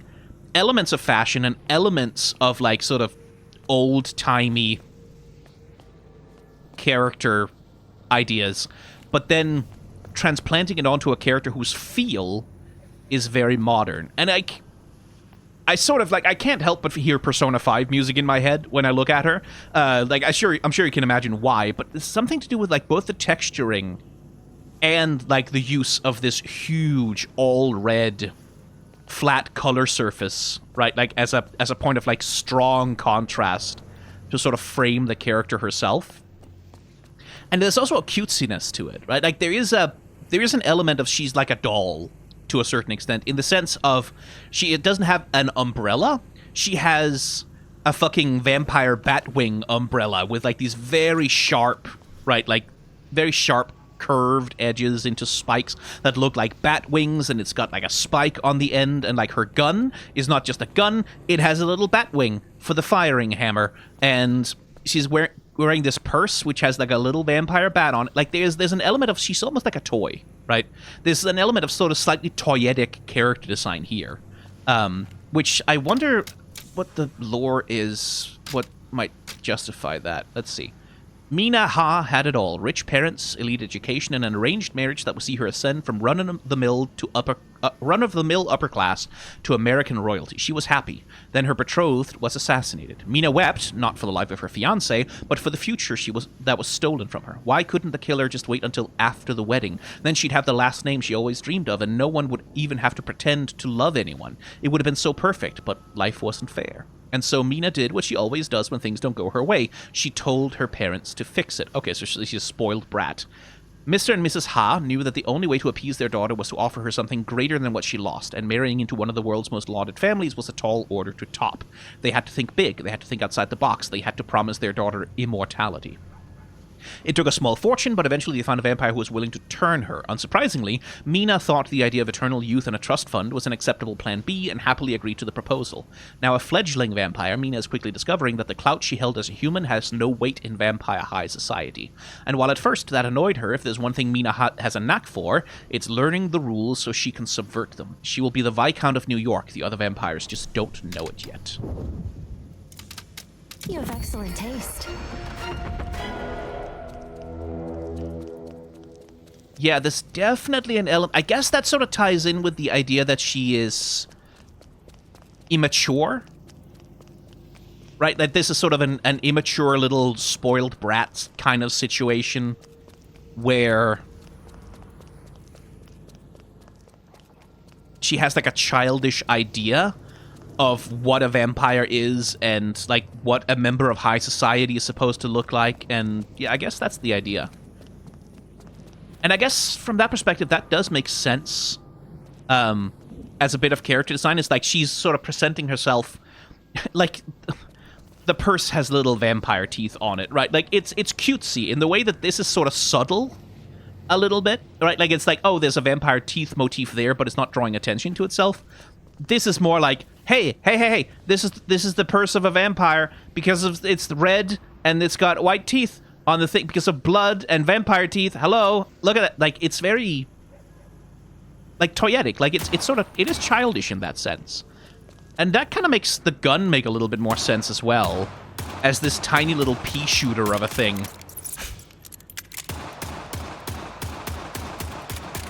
With the little vampire bat wing for a hammer.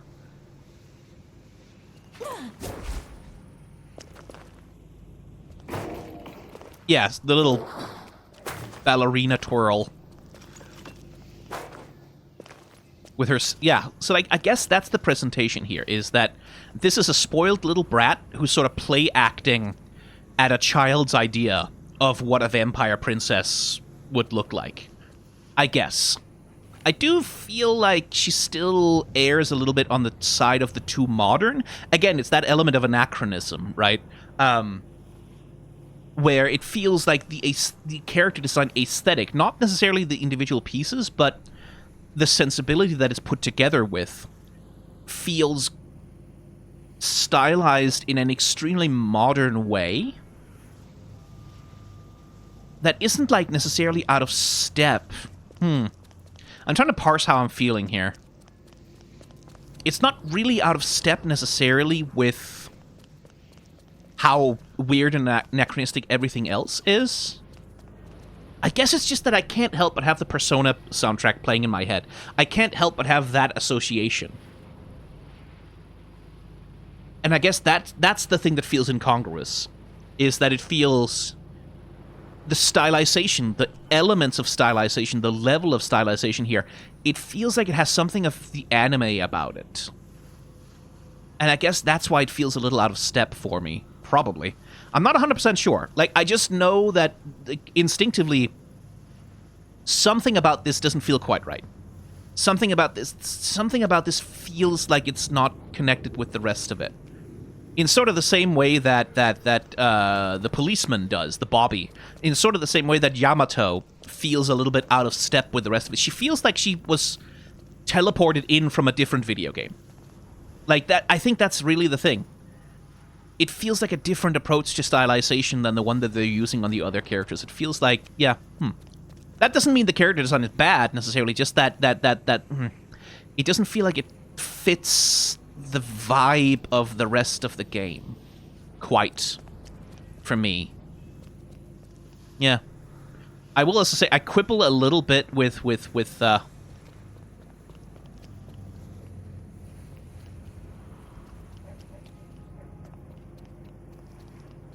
the run cycle. This little... the way she tiptoes, it looks a little better. Yeah, it's better from, like, a distance, I think. It's just, her strides are...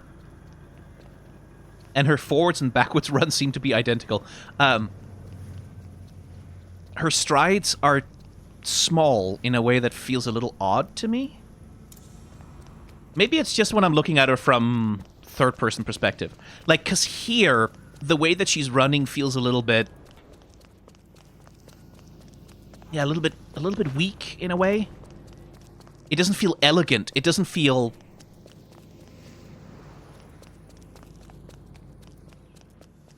it feels like she's intentionally taking steps that are too small, but I'm not sure why the reason is. That's a little odd. Huh. Yeah, I feel like she could do with a run cycle that was maybe a little bit more dance-like, maybe a little bit more ballet-ish or something. Because the little sort of like that vibe. Yeah, that doesn't quite work for me, but that's a nitpick. That doesn't really matter. Yeah, I think the main thing with her is she just kind of feels like she's from a different video game with a different sensibility, a different aesthetic of stylization and a different aesthetic of design. And I don't think it's entirely reconciled. So long. Whee! I go where I wish. Bye. I guess this doesn't work with normal cooldowns, but hey. Moving. On the prowl. Whee! Love hunting in the city. Oh, damn, that is long range, I guess. For your pitiful lives. Not a lot of damage to any one character, but...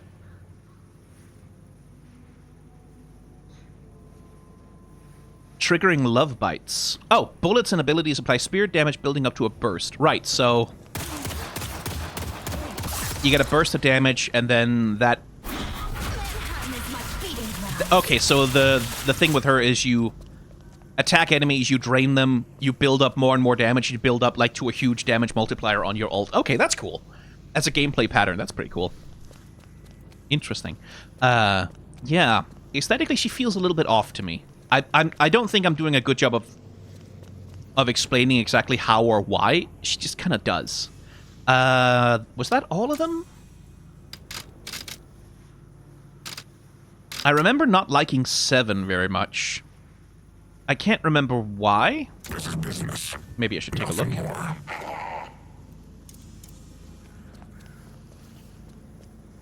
Well, for one thing, it's another gun.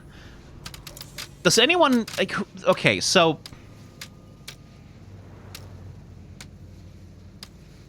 I am holding on to... like, I really do wish that the characters didn't all just have fucking guns.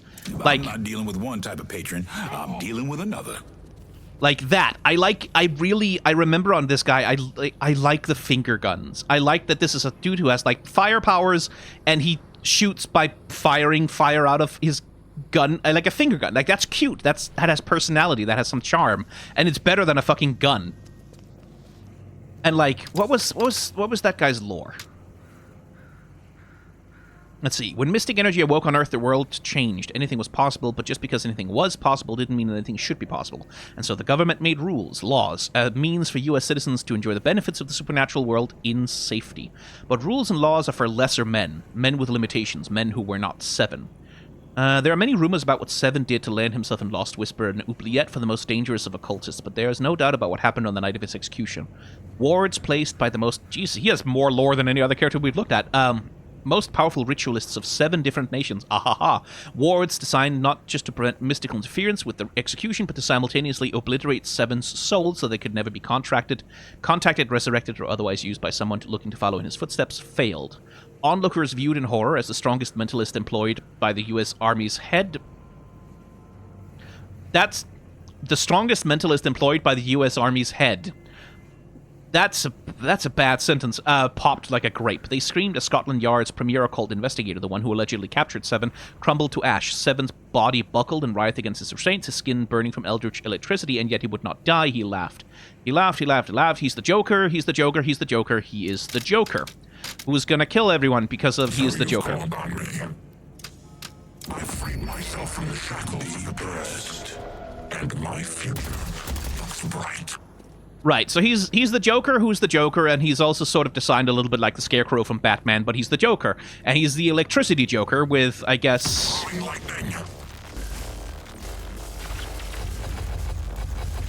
Okay, I guess that has to target someone. With electricity powers and electricity, and he does electricity and electricity stuff. Right. So why does he have a gun?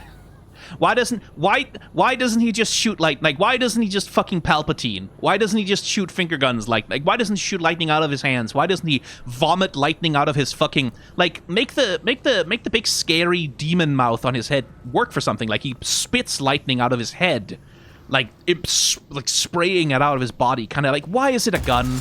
I think this is sort of the main criticism I have of a lot of the roster is like, this guy, gun, absolutely, he's a private detective, of course he has a gun, he needs a gun. Like, this lady, I don't know what the deal is with her, like, this guy, he's like a doorman, he's like a supernatural entity, but he's not really a fighter as such, so he has like a dinky little gun that's also like a keychain, cool, that's fine, but then...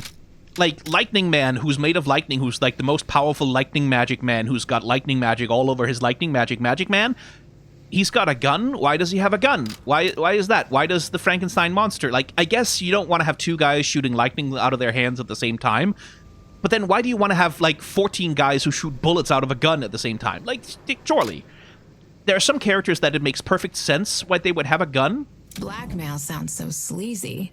I prefer... The great part about being a degenerate gambler is that you get really good at setting up your own action. Broke? Yeah. Bored? Never. Same thing with her, right? Like, I guess the Tommy gun is because she's like a degenerate gambler, whatever. But again, like... Okay. Repositioning. Fire now! Open fire! Okay, I don't really know what her abilities do. But it's like, if she's like got card magic and shit, why isn't she just throwing cards? Like why is it gun? Why is it always gun when there are more interesting options available? Make the world a better place. There's more going on in this world than what you perceive. Oh shit! Didn't mean to leave testing. What I was about to say is slime guy. You don't know how easy you have it on the surface. Okay, he does have a slime gun. I guess that makes sense. But the point I was trying to get at is that, like, why is it a gun then, right? Like, it makes sense that he would fire slime, right? Like, that would be his source of power, right? I guess that he fires slime, but then why is it a gun? Why isn't it a little slingshot? Why isn't it a little, like, he's made of goo, right? Like, so why doesn't he hold his arm out, and then between his fingers he has a slingshot, and then he just, like, do, like, shoot. Like, there's so many more interesting, cool options for what you could do with weapons for these characters, rather than guns. I think that is my main overarching critique. Oh, wait, you're new. The weight of the gin. I don't think I've seen him before. Did I see him last time? I don't actually remember. Same thing with How hard can summoning an elder god be?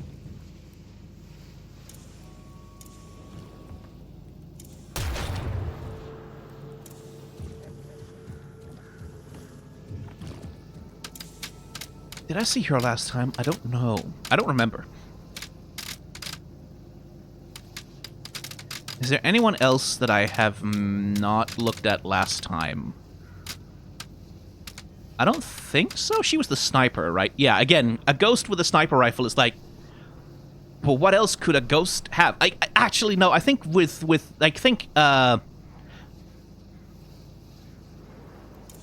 Justice is a fantasy for those who lack the conviction of revenge. The friends of humanity will be eradicated from this earth. They're mine. Bye-bye.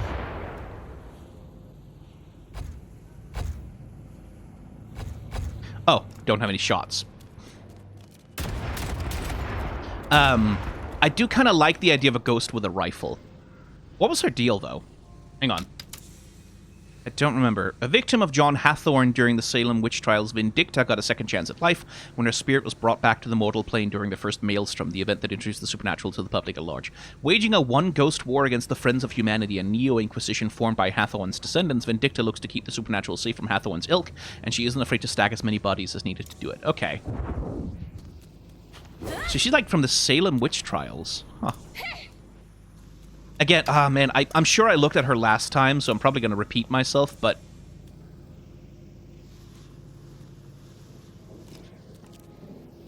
I kind of like the idea of a ghost with a sniper rifle. That's kind of funny. Although, if it's like Salem witch trials, like old America... It's not... Salem witch trials is not exactly the Wild West. That's like more the modern period. Well, no, that's also the Wild West. The Wild West is like... That's sort of the same kind of period. I don't know the make and model of that rifle, but with the scope and all, I feel like she should have like something that looks like specifically like sort of Old West, like a Winchester or something, like an old sort of single shot, well, not single shot, but like, you know, that kind of that kind of rifle where you cock the thing with the little lever on the thing. I feel like it should look like a specifically very old-timey rifle that's sort of period-appropriate to whatever else she's got going on. But anyway, that was a tangent. I want to look at characters I don't feel like I remember looking at, like this one. So Viper, I've seen her voice lines come up a lot, and I really fucking like her as a character. Like, she's really funny. Yeah, I'm a work in progress. Pick me. I don't get why Wraith won't let me take out a marker. I paid it off once. You want to know the best bars to get kicked out of? I am your girl.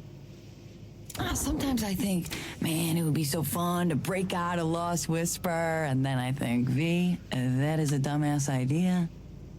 I'm just gonna say it. Lash is awesome, and he kicked Bebop's ass. Look, I'm not saying you need my help. I'm just saying, no, I actually am saying you need my help. You ever get the feeling something bad is gonna happen? Yeah, so I don't. That's why I end up in jail so much. I know a guy who owed the Seventh Moon a C note. Or, well, I knew a guy who owed the 7th moon a C note. Yamato murdered the shit out of him. I'm just gonna say it. Lash is awesome, and he kicked Bebop's ass. What's the lore on Viper? When it comes to breaking the law, not getting caught is a pretty important part of the job. Viper never got that memo. Lucky for her, there's one thing she's better at than getting arrested is escaping out of jail. Having done time in every major prison in the tri-state area, Viper has built an impressive network of street-level lowlifes that owe her one. She's also built an impressive network of street-level lowlifes that want her dead, but she tries to focus on the positive. I don't get why Wraith won't let me take out a marker. I paid it off once. Her voice lines, her interactions with the other characters, how, like, horny and, like, airheaded she is in a specific kind of way. And how, like, so she sounds a little bit tired, sometimes a little bit high, a little bit drunk. She's very, very funny as a character. I really like her. I gotta say, I feel mixed about her character design, though. Because, like, it's the thing of, like, this is a career criminal who has been in every prison in the entire United States, basically, broken out of all of them, and, like, she sort of leads a hard life where, like, she's constantly getting in fights and getting in scraps and brawls and, like, killing people and getting attacked by people who want to kill her. One thing is, like, I feel like some scars would be in order for that, like someone who's led a rough life and who's taken some damage for it. I feel like she looks entirely too clean and untouched, right? Like, I guess maybe if she's a lizard, she sheds her skin, that gets rid of scars or whatever, but still, as a piece of storytelling, it feels like she should have some scars or something. The other thing is, this feels like someone who should have some souvenirs from all that, right? Like someone who should have, like, a shiv on her, or, like, a bottle of Jack hanging from her belt, or...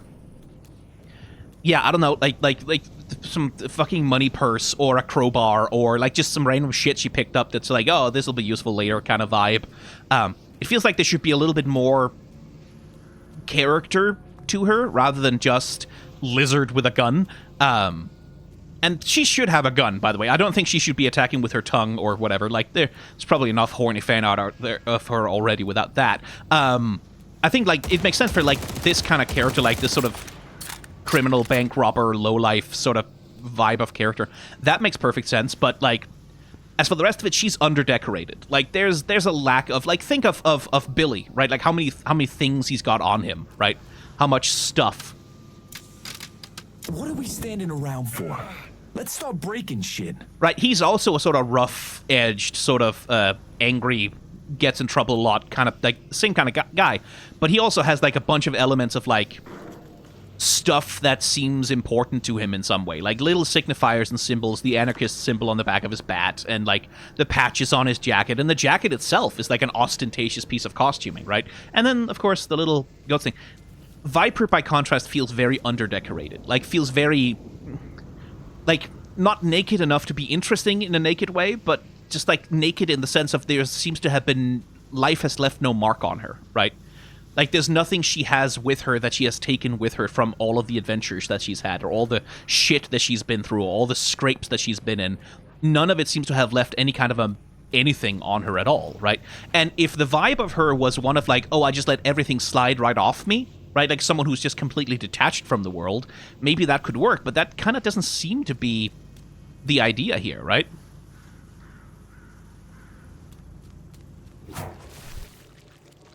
Ha! Oh, okay. That's a way to do it. Why not just make her a Naga? Like, why not just give her... Okay, Right where I want ya. Love this in Philly. Wait, she petrifies people. Oh, cool. Yeah, she feels underdecorated. Like, she feels like there could be a lot more done with decoration or with reminders or trinkets or bits and bobs, pieces, like a piece of jewelry that she has or that she stole from someone, right? Like she wears a locket around her neck with someone else's sweetheart inside of it, right? Like she stole a locket off of someone that she killed or robbed or whatever that has like a picture of their family inside of it. She just has it. Like that kind of vibe feels like sort of something that would work with who Viper is, as like certainly as she's presented in the voice lines that I've heard. Like she also seems like someone who is a little bit fond and a little bit sentimental, right? And like who does have like emotional attachment to things, right?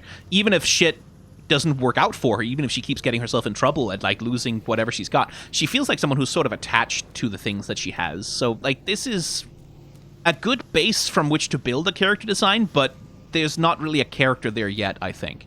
Then we have this fellow. I don't remember you. There aren't any others that are like... No, I remember you. Yeah, I just don't remember you. Did you look very, very different last time I saw you? Was that what it was? So we've got... What's the deal with them? My vows are not taken lightly. Mirage.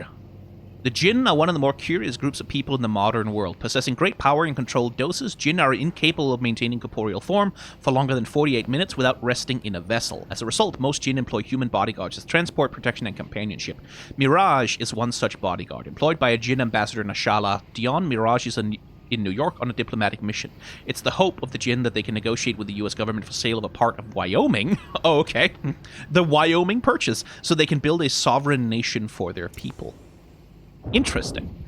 So there's two characters happening here. There's Mirage himself, and then there's the... I guess that would be the vessel, and that would be... What was her name?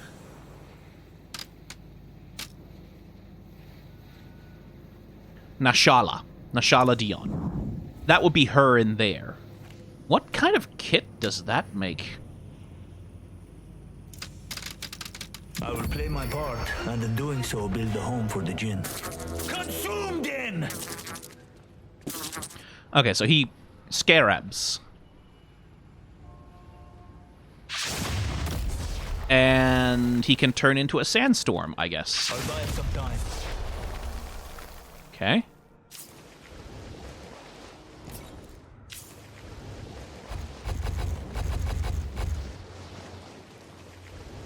Oh, it's a... Nashala, where do you need me to go? It's a teleportation spell. I see, you have to click on the minimap. I get it. The wind will catch them! Okay, interesting.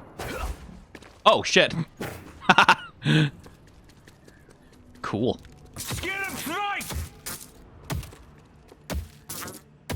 I guess that's slow damage over time, but no contact damage. Is it a thing that, like... I will not fear Nashala! How does that work? Oh, it steals max health from enemies. Oh, it steals max health. Oh, I see. I wasn't looking at his health bar, so that just makes him more and more tanky as he keeps...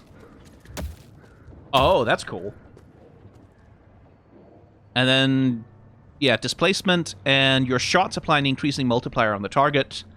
When the multiplier expires, it's consumed and they suffer spirit damage. So...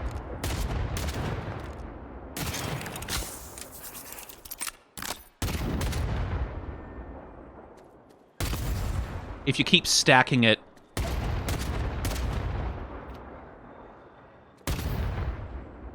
Right. And then... Oof. And then you something. Revealed on the map, the final base is damaged to demolition. Okay, so it's like you mark an enemy and then you deal X. Okay, cool. And then he can just kind of... can he teleport anyone else? Or is it just... Okay, just himself. He can teleport to an ally. So he's like mobile across the map. Okay, cool.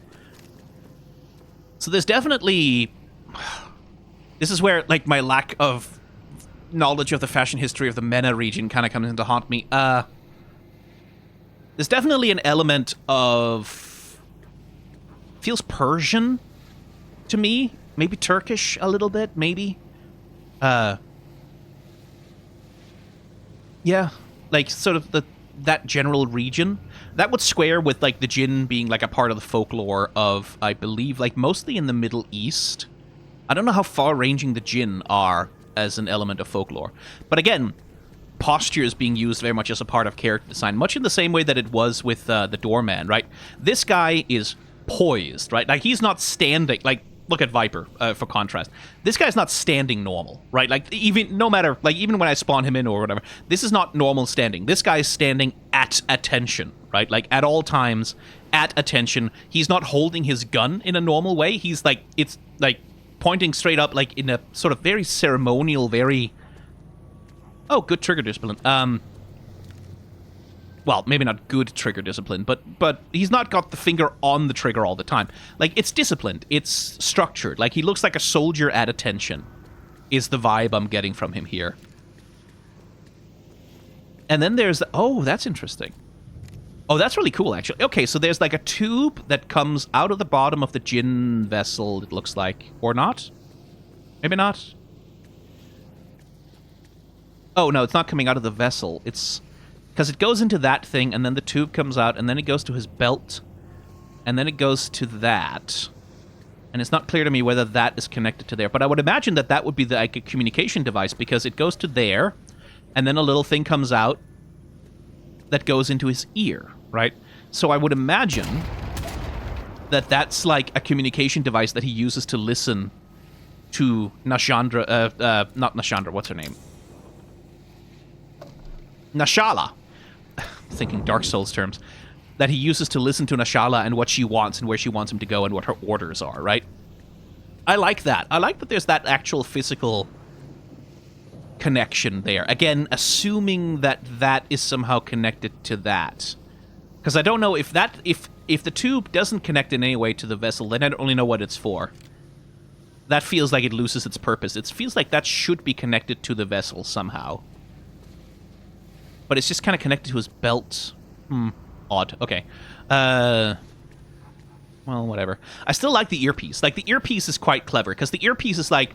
That's like the thing we think of, like, in modern bodyguards. They have, like, their little Bluetooth or whatever, like, their little radio earpieces on that. They're all, like, tapping their ear and they're listening to the orders about, like, yes, like, go, Eagle 5 is on the way from the thing to the thing, code names.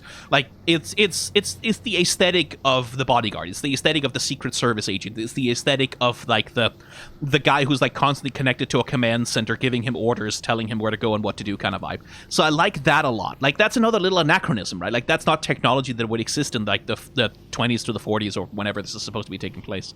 But it's rendered in a way that's, like, old-timey and sort of clunky enough because it's, like, connected into this big metal vessel on his hip. Right? It looks old-timey and clunky enough that you sort of buy that it's like, okay, this is what an earpiece would look like if they had been able to conceive of it at the time, right? And it connects him, I guess, to the genie vessel or whatever it is. So that works. That's pretty effective. I like how well-groomed he is, too, right? Like, that's immaculate mustache, right? Like, very well-groomed beard, like, all along the line of the thing. He's got, like, very well-managed hair with, like, the little... I guess it's not a ponytail so much as, like, a top knot kind of situation, right? Like, this perfectly triangular... Right? Perfectly groomed, perfectly poised. Like, the very image of... Like, a well-dressed, consummate, clean-cut professional. That's the vibe I'm getting from him. And that, like, that goes well with, like, the... Like, that looks like formal wear for an officer, right? Like, that doesn't look like a soldier's uniform who's been out in the trenches for a week. That's formal wear for an officer with the white gloves and, like, the gold trim and, like, all of the everything. So that's effective. That's an effective character design for what he is. Again, here, interesting, like, here, there's not much personality for him, right? Like, he doesn't have much of a personality here. We don't really... He's not carrying anything that seems personal to him specifically. It's all uniform. It's all... like, semiotics of service, right? Like, it's all... He's clearly designed to be in service of his master, right? Which is, like, that's sort of the same, air quotes, problem that Viper has, but here it works because here the point is that there's nothing personal about him, right? Like, this is a man who's, like, taken his vows. Like, he's shouting about, like, I will not fail Nashala! Like, this is a man who has taken vows, who has, like, a duty and a task and, like, something that he's dedicated to, and that's the only thing that matters to him in his life. So, like, all the personal stuff, all of his own... Like, what he wants, what he feels, what he's trying to do. No. That shit doesn't matter. What matters is I am a soldier doing my duty or a servant doing my duty for my master. So personal doesn't come into it, right? Personal doesn't come into it. My personal customization doesn't come into it. I don't need to look like anything for myself. I need to look like a perfect servant to my master, right? Like, that's sort of the vibe I'm getting here.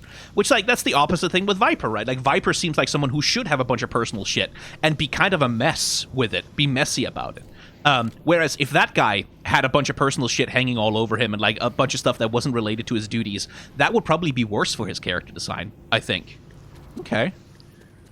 He's a little, yeah, like, again, because there's no personality on him, on purpose, intentionally, I don't really know how to connect with him particularly. I guess I'll have to listen to his voice lines, because so much of what kind of character he is ought to be informed by his relationship with the genie that he's serving, right? What is it that drives him to be a servant of this genie? Like, what is it that makes his vows so important to him, that makes his duty so important to him, right? That he's risking everything and, like, doing everything and like, being impractical in many ways, right? Like, he's... that poise... that bright, loud costume, that's a guy who's easy to, like, spot in a crowd, right? Like, this is not stealthy, this is not practical. Like, holding that, instead of, like, why not tie the vessel to your back, right? Like, why not strap it to your back so that you can have both hands free? Why inconvenience yourself so much? Well, the inconvenience is a signifier of how much he's sacrificing, how much he's giving up his personality, his individuality, his body, his everything to this duty thing. So that's effective. But it is like a trade-off where, okay, but we don't really get any sense of duty from him. The other criticism I would have is I don't get any sense of anything from the vessel either. Right? Like who is this genie that's in there? What's their personality? What do they want? Like, how do they feel?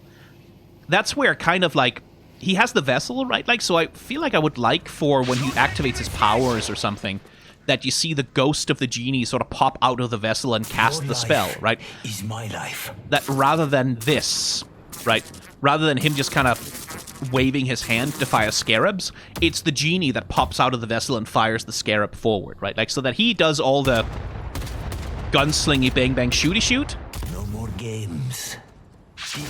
But then when, like, the big magic comes out, it feels more like that's the genie that's doing it, because it kind of feels like this should be two characters, right? Like, sort of in the way of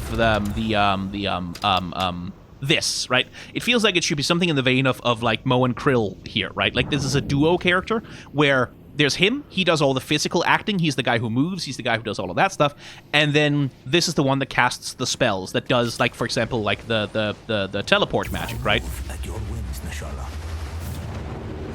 Right, like that.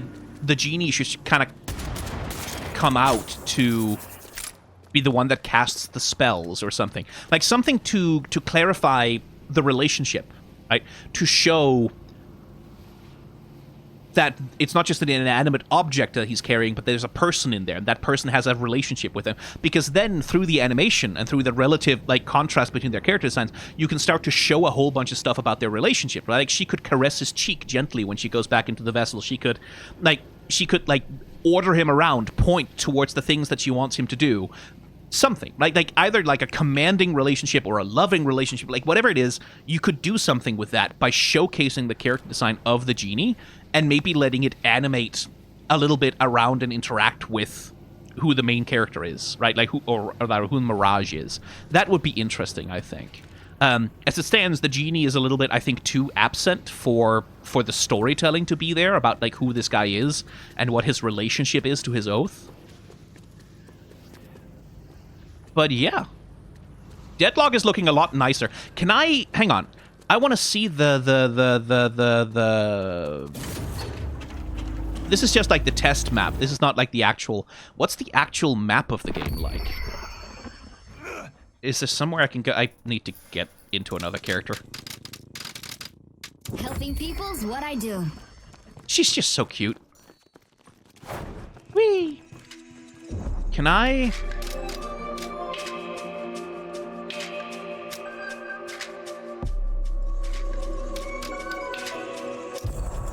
explore New York City, maybe? Mid-boss has arrived. Yeah, this looks like it, right? This is the map. Oh. Oh, hello, MODOK.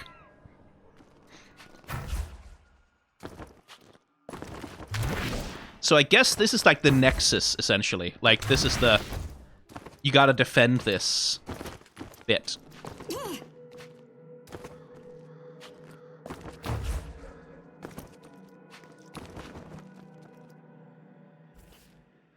Okay.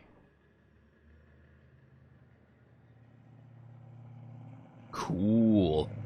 And it's like a robot kind of situation with like a fucking black. Hang on, that looks a little bit like I'm feeling good about this, yes? Doesn't it?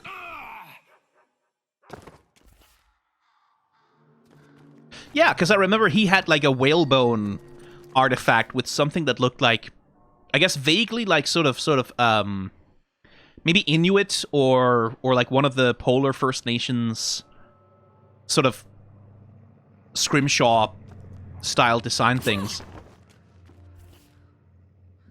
I guess that's a little bit similar. Maybe not that similar. No, not that similar. It's a different design style.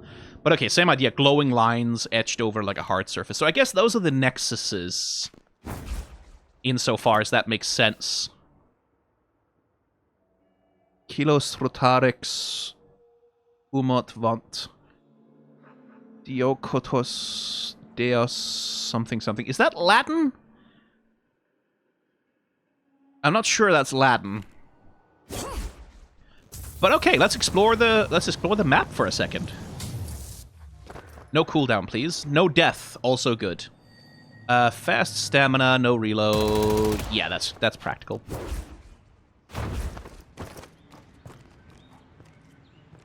Oh, is this like you can go in there and then you're hidden? Like it's like invisibility, like it's brush, essentially? Interesting. It's so cute. She uses her tail as a hook. Aww. Boink. Okay. She has like a flight power, right? I'll carry my friends. The team's counting on me. Hope you don't mind the pickup. Yeah, I can fly. I can fly, I can fly, I can fly, I can fly, I can fly for a while anyway. I can't strafe while I'm flying, though.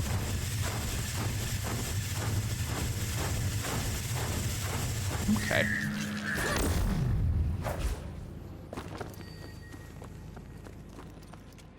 So one thing, because like I said, we have these anachronistic elements on the characters, right? Like we have characters like that have sort of East Asian influenced elements here and there. We have Ivy. Whoa, okay. Ivy, who's from Spanish Harlem, right? Like we have a reasonably wide range. Like I think he's supposed to be black, right? Like besides just being charred black. There's like a range of ethnicities on display here, right? Like it's New York, it's the melting pot, it's the cauldron of like many cultures and immigration coming together to form like a uniquely mixed kind of vibrant culture, right? Like that's the idea. I got you. Yeah, could you not? So one thing I was kind of curious about is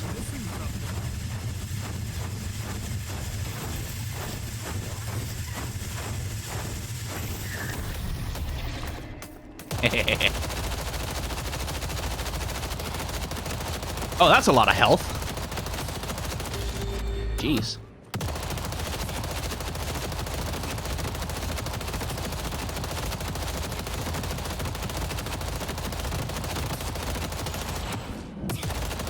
Okay, do I have a rest?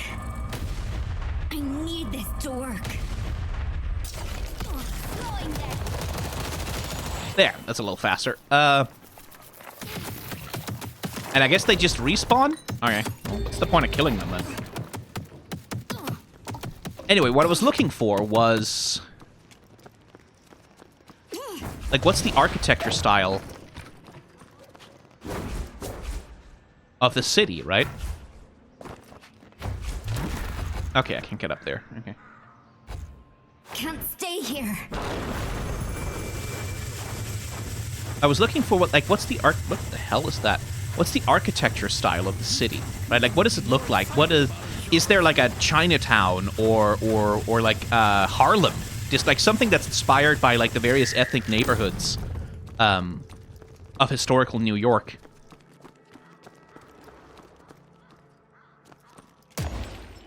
It sorta doesn't look like it.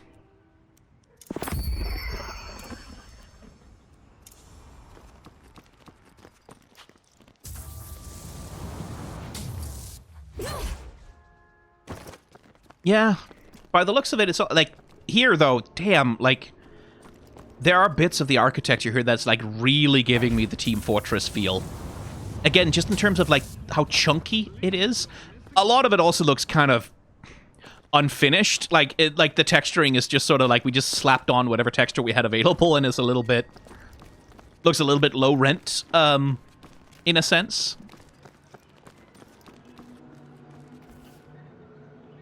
Yeah, like a little early stage. Like it's still in development, right? Like that's not really a strong criticism.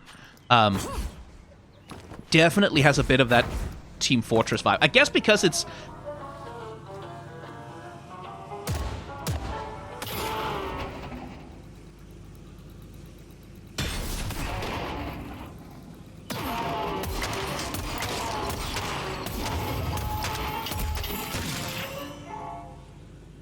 okay.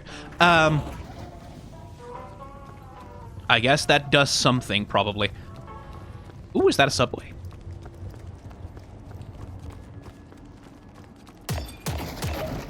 I guess because Team Fortress is sort of taking inspiration from the same sort of historical periods.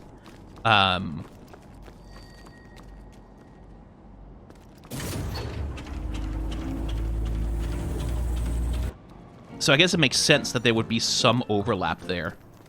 It's a big fucking map, though. Damn. But yeah, it's not... There is some diversity in the architecture in terms of, like... Need a lift? In terms of, like, you have the difference between, like, these brownstones, right? Like, these sort of, looks like working class apartments kind of vibe of this area. And then you have, like, sort of this gothic-looking church a little bit. And then, of course, some, like, beyond the play space, mostly, you have the skyscrapers. And leave me alone! I'm just sightseeing, dude. Really?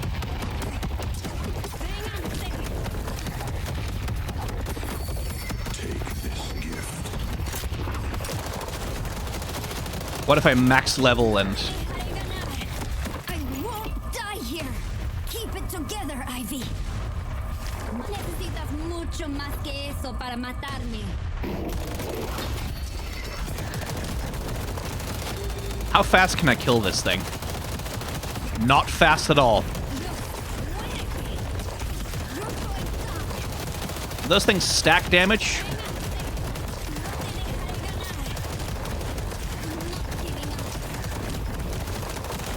Eh. There we go. Jeez.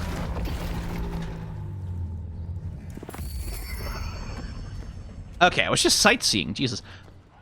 I'm not really seeing any of that in the architecture and design style. Like, I'm not seeing... There doesn't seem to be, like, for one thing, there's no business signs in Spanish, right? Like, there's no business signs in Chinese or Japanese or any other languages.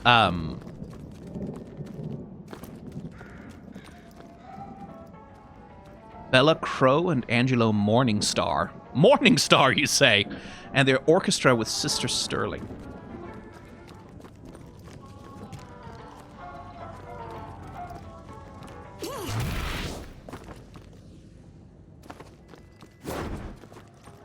And that's a little bit like, because that would be a way to, like, when you're dealing with like, for example, like, The only way this day gets any better is if I get to punch Lash in the face. Like Bebop, right? Like, he has these design elements of, like, there's a little bit of sort of East Asian-ness to the way that he's put together in terms of his aesthetics, right? And if the city itself was like, oh, this is like this is a city full of immigrants, this is a city full of many different cultures, so he was put together with, like, scrap from the dump or whatever, but it's a dump where, like, a bunch of East Asian people, a bunch of like people of African American descent, a bunch of, like, Irish people and Dutch and fucking whatever, German, like, a bunch of many different cultures were dumping their scrap there. Like, then it would make sense that, like, him being put together sort of out of a bunch of different stuff, he would have these sort of elements of different aesthetics all mixed together. Same thing with Yamato, right? It wouldn't help with the sci-fi element that sort of seems to be inherent to the way that she's put together, but in terms of, like, if we had, like, a neighborhood in the map here that was, like, based on like Chinatown, or like I don't know if Japanese immigrants to the United States ever sort of got together and built, like, was it a thing where they... Spirits are really out today, aren't they? I'm trying to remember my American history here. Wasn't it a thing where there was a lot more Asian immigration on the West Coast than the East Coast? Was that the way it was? And, like, I don't know if they ever had, were concentrated in the cities enough to build, like, sort of, like, aesthetic enclaves, like places where, like, their architectural style and their, like, cultural sensibilities began to, like, dominate or shape the landscape. Oh, hey, bear. But, like, just something, like a few shop signs, right? Or a bit of graffiti or something that sort of indicated the presence of those communities in this city map, I think would do something for the world building and to sort of tie that together, right? Like that like Yamato is not a complete stranger in New York, which I think was also part of her story, right? That it's like...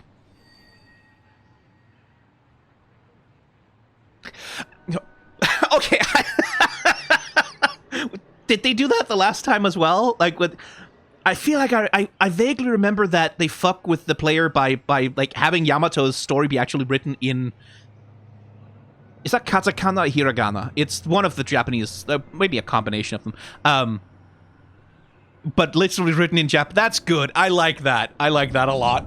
But if I remember her lore correctly, it's something about, like, she came to the cities specifically to pursue her brother or something. Like, it was a thing of, like, there was a community in New York, like a Japanese community of, like, I think criminals, something of the...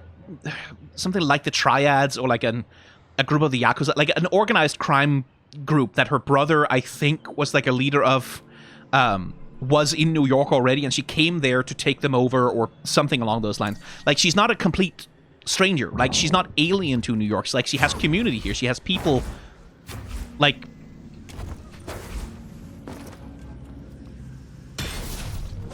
Okay, she has people here. Like, she has a belonging here.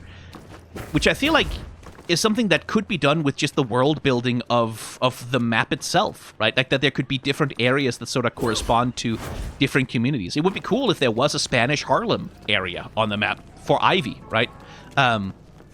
Or something along those lines. Or just something that like... Just Spanish being present, for example, on the map. Or Chinese or Japanese or like which like I don't know which other groups have major diasporas in New York historically. Filipino communities maybe? Whereas the map as it is feels pretty homogenous in a way that's like, maybe a bit of a pity. I don't know, like, again, I haven't played the game enough to be familiar with the map. Like, I don't know how easy it is to navigate and recognize where you are just by sight. But that seems like one of the things, like, when you have a map like this, it would make sense to divide it into areas that are, like, aesthetically clearly distinct from one another so that a player can always tell just at a glance exactly where they are relative to anything else. Which, like, I do think the map is different from... Ready to fly? From side to side, to a certain extent. Yeah, because, like, over here, definitely you have, like, this park area and stuff. And then on the west side of the map... Let's go for a ride!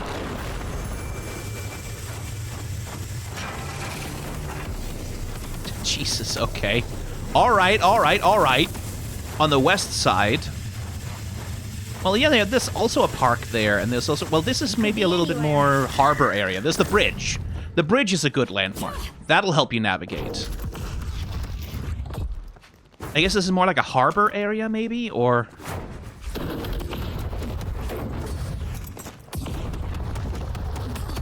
Oh, yeah. Like, this is, like, industrial harbor. Like, that works, right? Like, you can tell where the hell you are because there's the giant fucking ship and a bunch of junk laying around, and yeah. But like that's certainly like some of the incongruity I feel. If the character's weirdness and eccentricities were represented on the map in some way, I think that would help something about like with locating them and like positioning them as part of the map, right? Like as part of this world.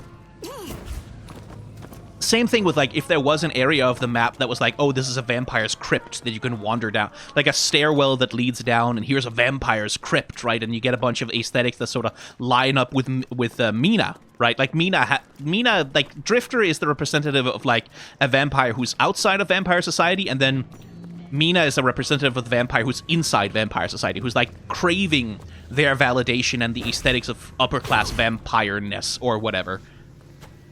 What is that? How do you pick that up? Okay, I guess you can't. Or it just, maybe it triggers upon some condition that I haven't met. Or whatever. Boop. That would be cool. I feel like that would help locate the characters more within the world. Maybe there is something like that somewhere on... It's not like I've explored everything. I've mostly just been flying around the rooftops. Maybe there is stuff like that, but that would be interesting or cool. Like, certainly around the church, you'd think they could have, like, a little vampiric crypt in there or something. Because then, like, Mina being a representative of upper-class vampire society, right? Like, of the sort of bourgeoisie of the vampire class, or someone who is aspiring to be a part of it, maybe that crypt could sort of reflect her aesthetic, like to sort of showcase, oh, her aesthetic, the way that she's dressed, the reason why she looks a little bit weird and anachronistic is because she's imitating the eccentric aesthetics of upper-class vampire society, right? Then it would make sense. Then, like, that would bridge that aesthetic gap where I feel like she's from a different video game, but if other parts of the game incorporated her a little bit more explicitly like that, then that would address that.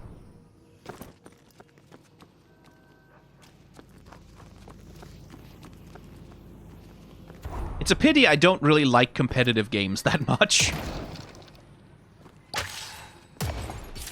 Because there's some really fucking cool character designs going on here. And, like, for all that I'm sort of, like grumbling and nitpicking and shit, I really do think the world building and, like, the ideas that Deadlock is playing with are really, really cool.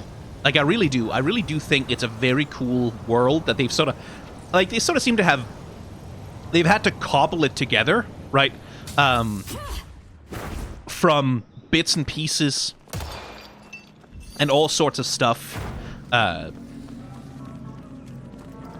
was sort of left over from an old game, and they've sort of, like, they had all these characters that just don't fit together, and they've had to sort of fit them together in a hurry while trying to figure out what this game could be and building it out of the scraps of something else. And, like, what they've come up with to tie it all together is...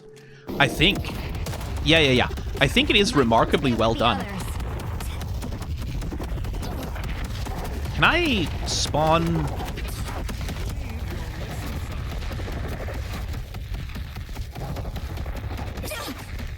Can I make you actually attack or something? Not really. Okay, well, fair enough.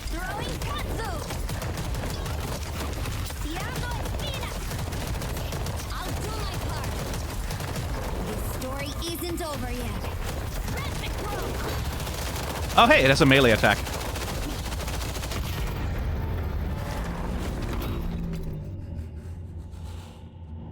Cave anima impavida. I have no idea what that says.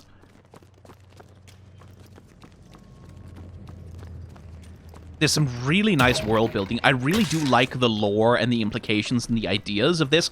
And like I said, the voice lines that I've been seeing going around on TikTok are... I should probably look up a compilation of those. Maybe that could be a different reaction video, though. This is already running kind of long. The voice lines that I've seen between the characters and, like, the character interaction is something that they seem to be paying a lot of attention to. Right? Like, they really do seem to be paying attention to...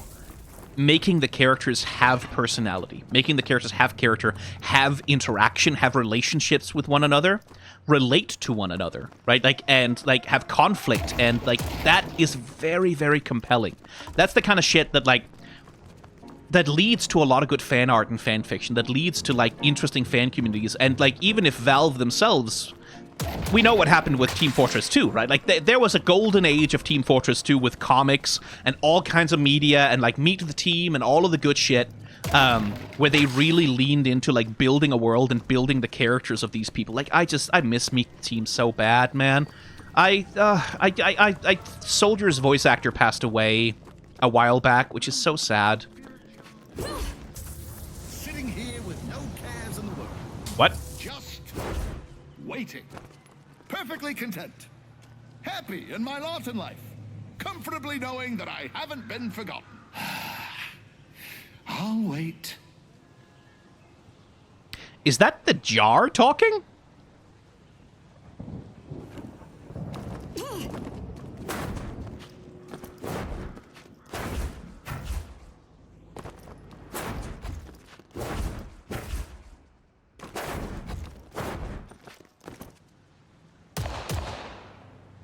I guess maybe it was. There was a golden age with Team Fortress 2, right? Like, where they were...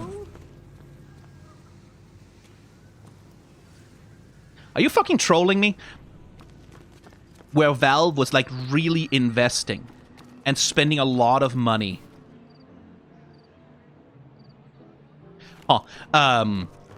On, like, building out a world for Team Fortress 2. Like, this ridiculous game with world building and lore that doesn't make any goddamn sense. And, like, investing those characters with, like, real emotionality, right? Like, investing them with relationships and, like, with character traits that sort of rub up against one another. And, like, telling stories about them. Silly stories.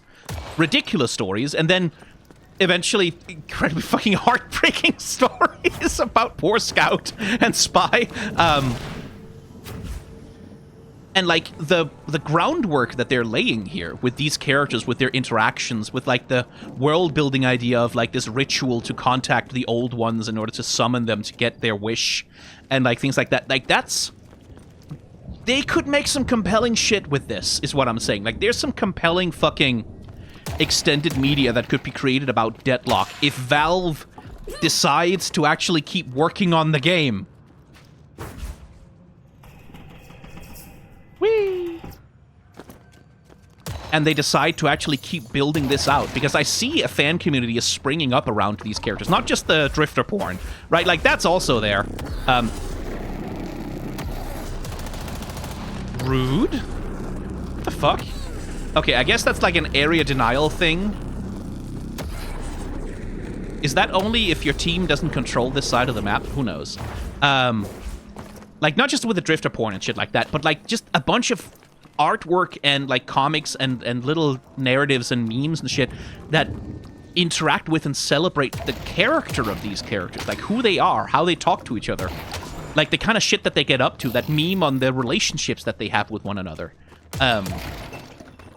There's a really, really, really strong foundation here, I think, that I really want Valve to keep building on. And, like, given how well the game is doing recently, like, fucking what was, like, 60,000 concurrent players on Steam the other day. Oh, hello.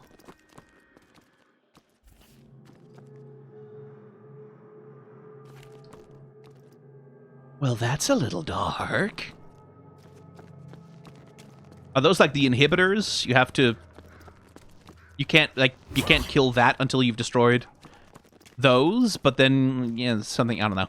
Probably some kind of flow to the play of the game that I don't really understand. I really want them to keep building on it. Like, this is a fascinating setting. It's a fascinating setting. There's a bunch of really good characters here. Like, even Jacob Lash, who's just an asshole, right? Like, that's all that's in his, like, backstory, whatever. He was just an asshole. Like, the voice lines that he has reveal an interestingly complex character underneath it all, right? Like, a character who's like, yeah, he's an asshole, he's a piece of shit, he's arrogant, he's annoying, he's, like, selfish and, like, really fucking tedious to be around, but also, there's maybe a little bit more to him. Like, maybe there's a little bit of interiority, a little bit of heart somewhere in there, or certainly, like, a sense of deeper wanting than just the shallowness of a selfish, like, a selfish, self-obsessed asshole, right? So I really do hope that they keep pushing on this. And they keep trying to build this out. Okay, those can't be shot. Because I would very much like to come back to this game 6 months from now and see it flourish even more, right? Like, and see it become even more complete and become even more fully a realized version of its underlying ideas. It was a time when people valued my service. Okay. Hang on, what was that green smoke coming out of the window?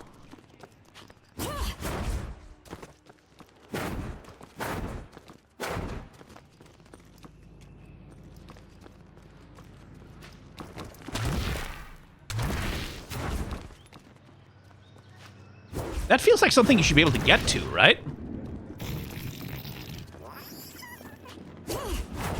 Oh well, guess that's just part of the texture of New York. But anyway, yeah, I think that's about it. If there's anything I didn't look at in this video, and that's like, oh shit, they really updated this and put a lot of work into it, and I just didn't catch it or notice it, I guess tell me in the comments. But outside of that, yeah, like, just I want Deadlock to stick around. I want it to keep developing, because what they built here eventually, after the mess that it was at the start, is really, really cool.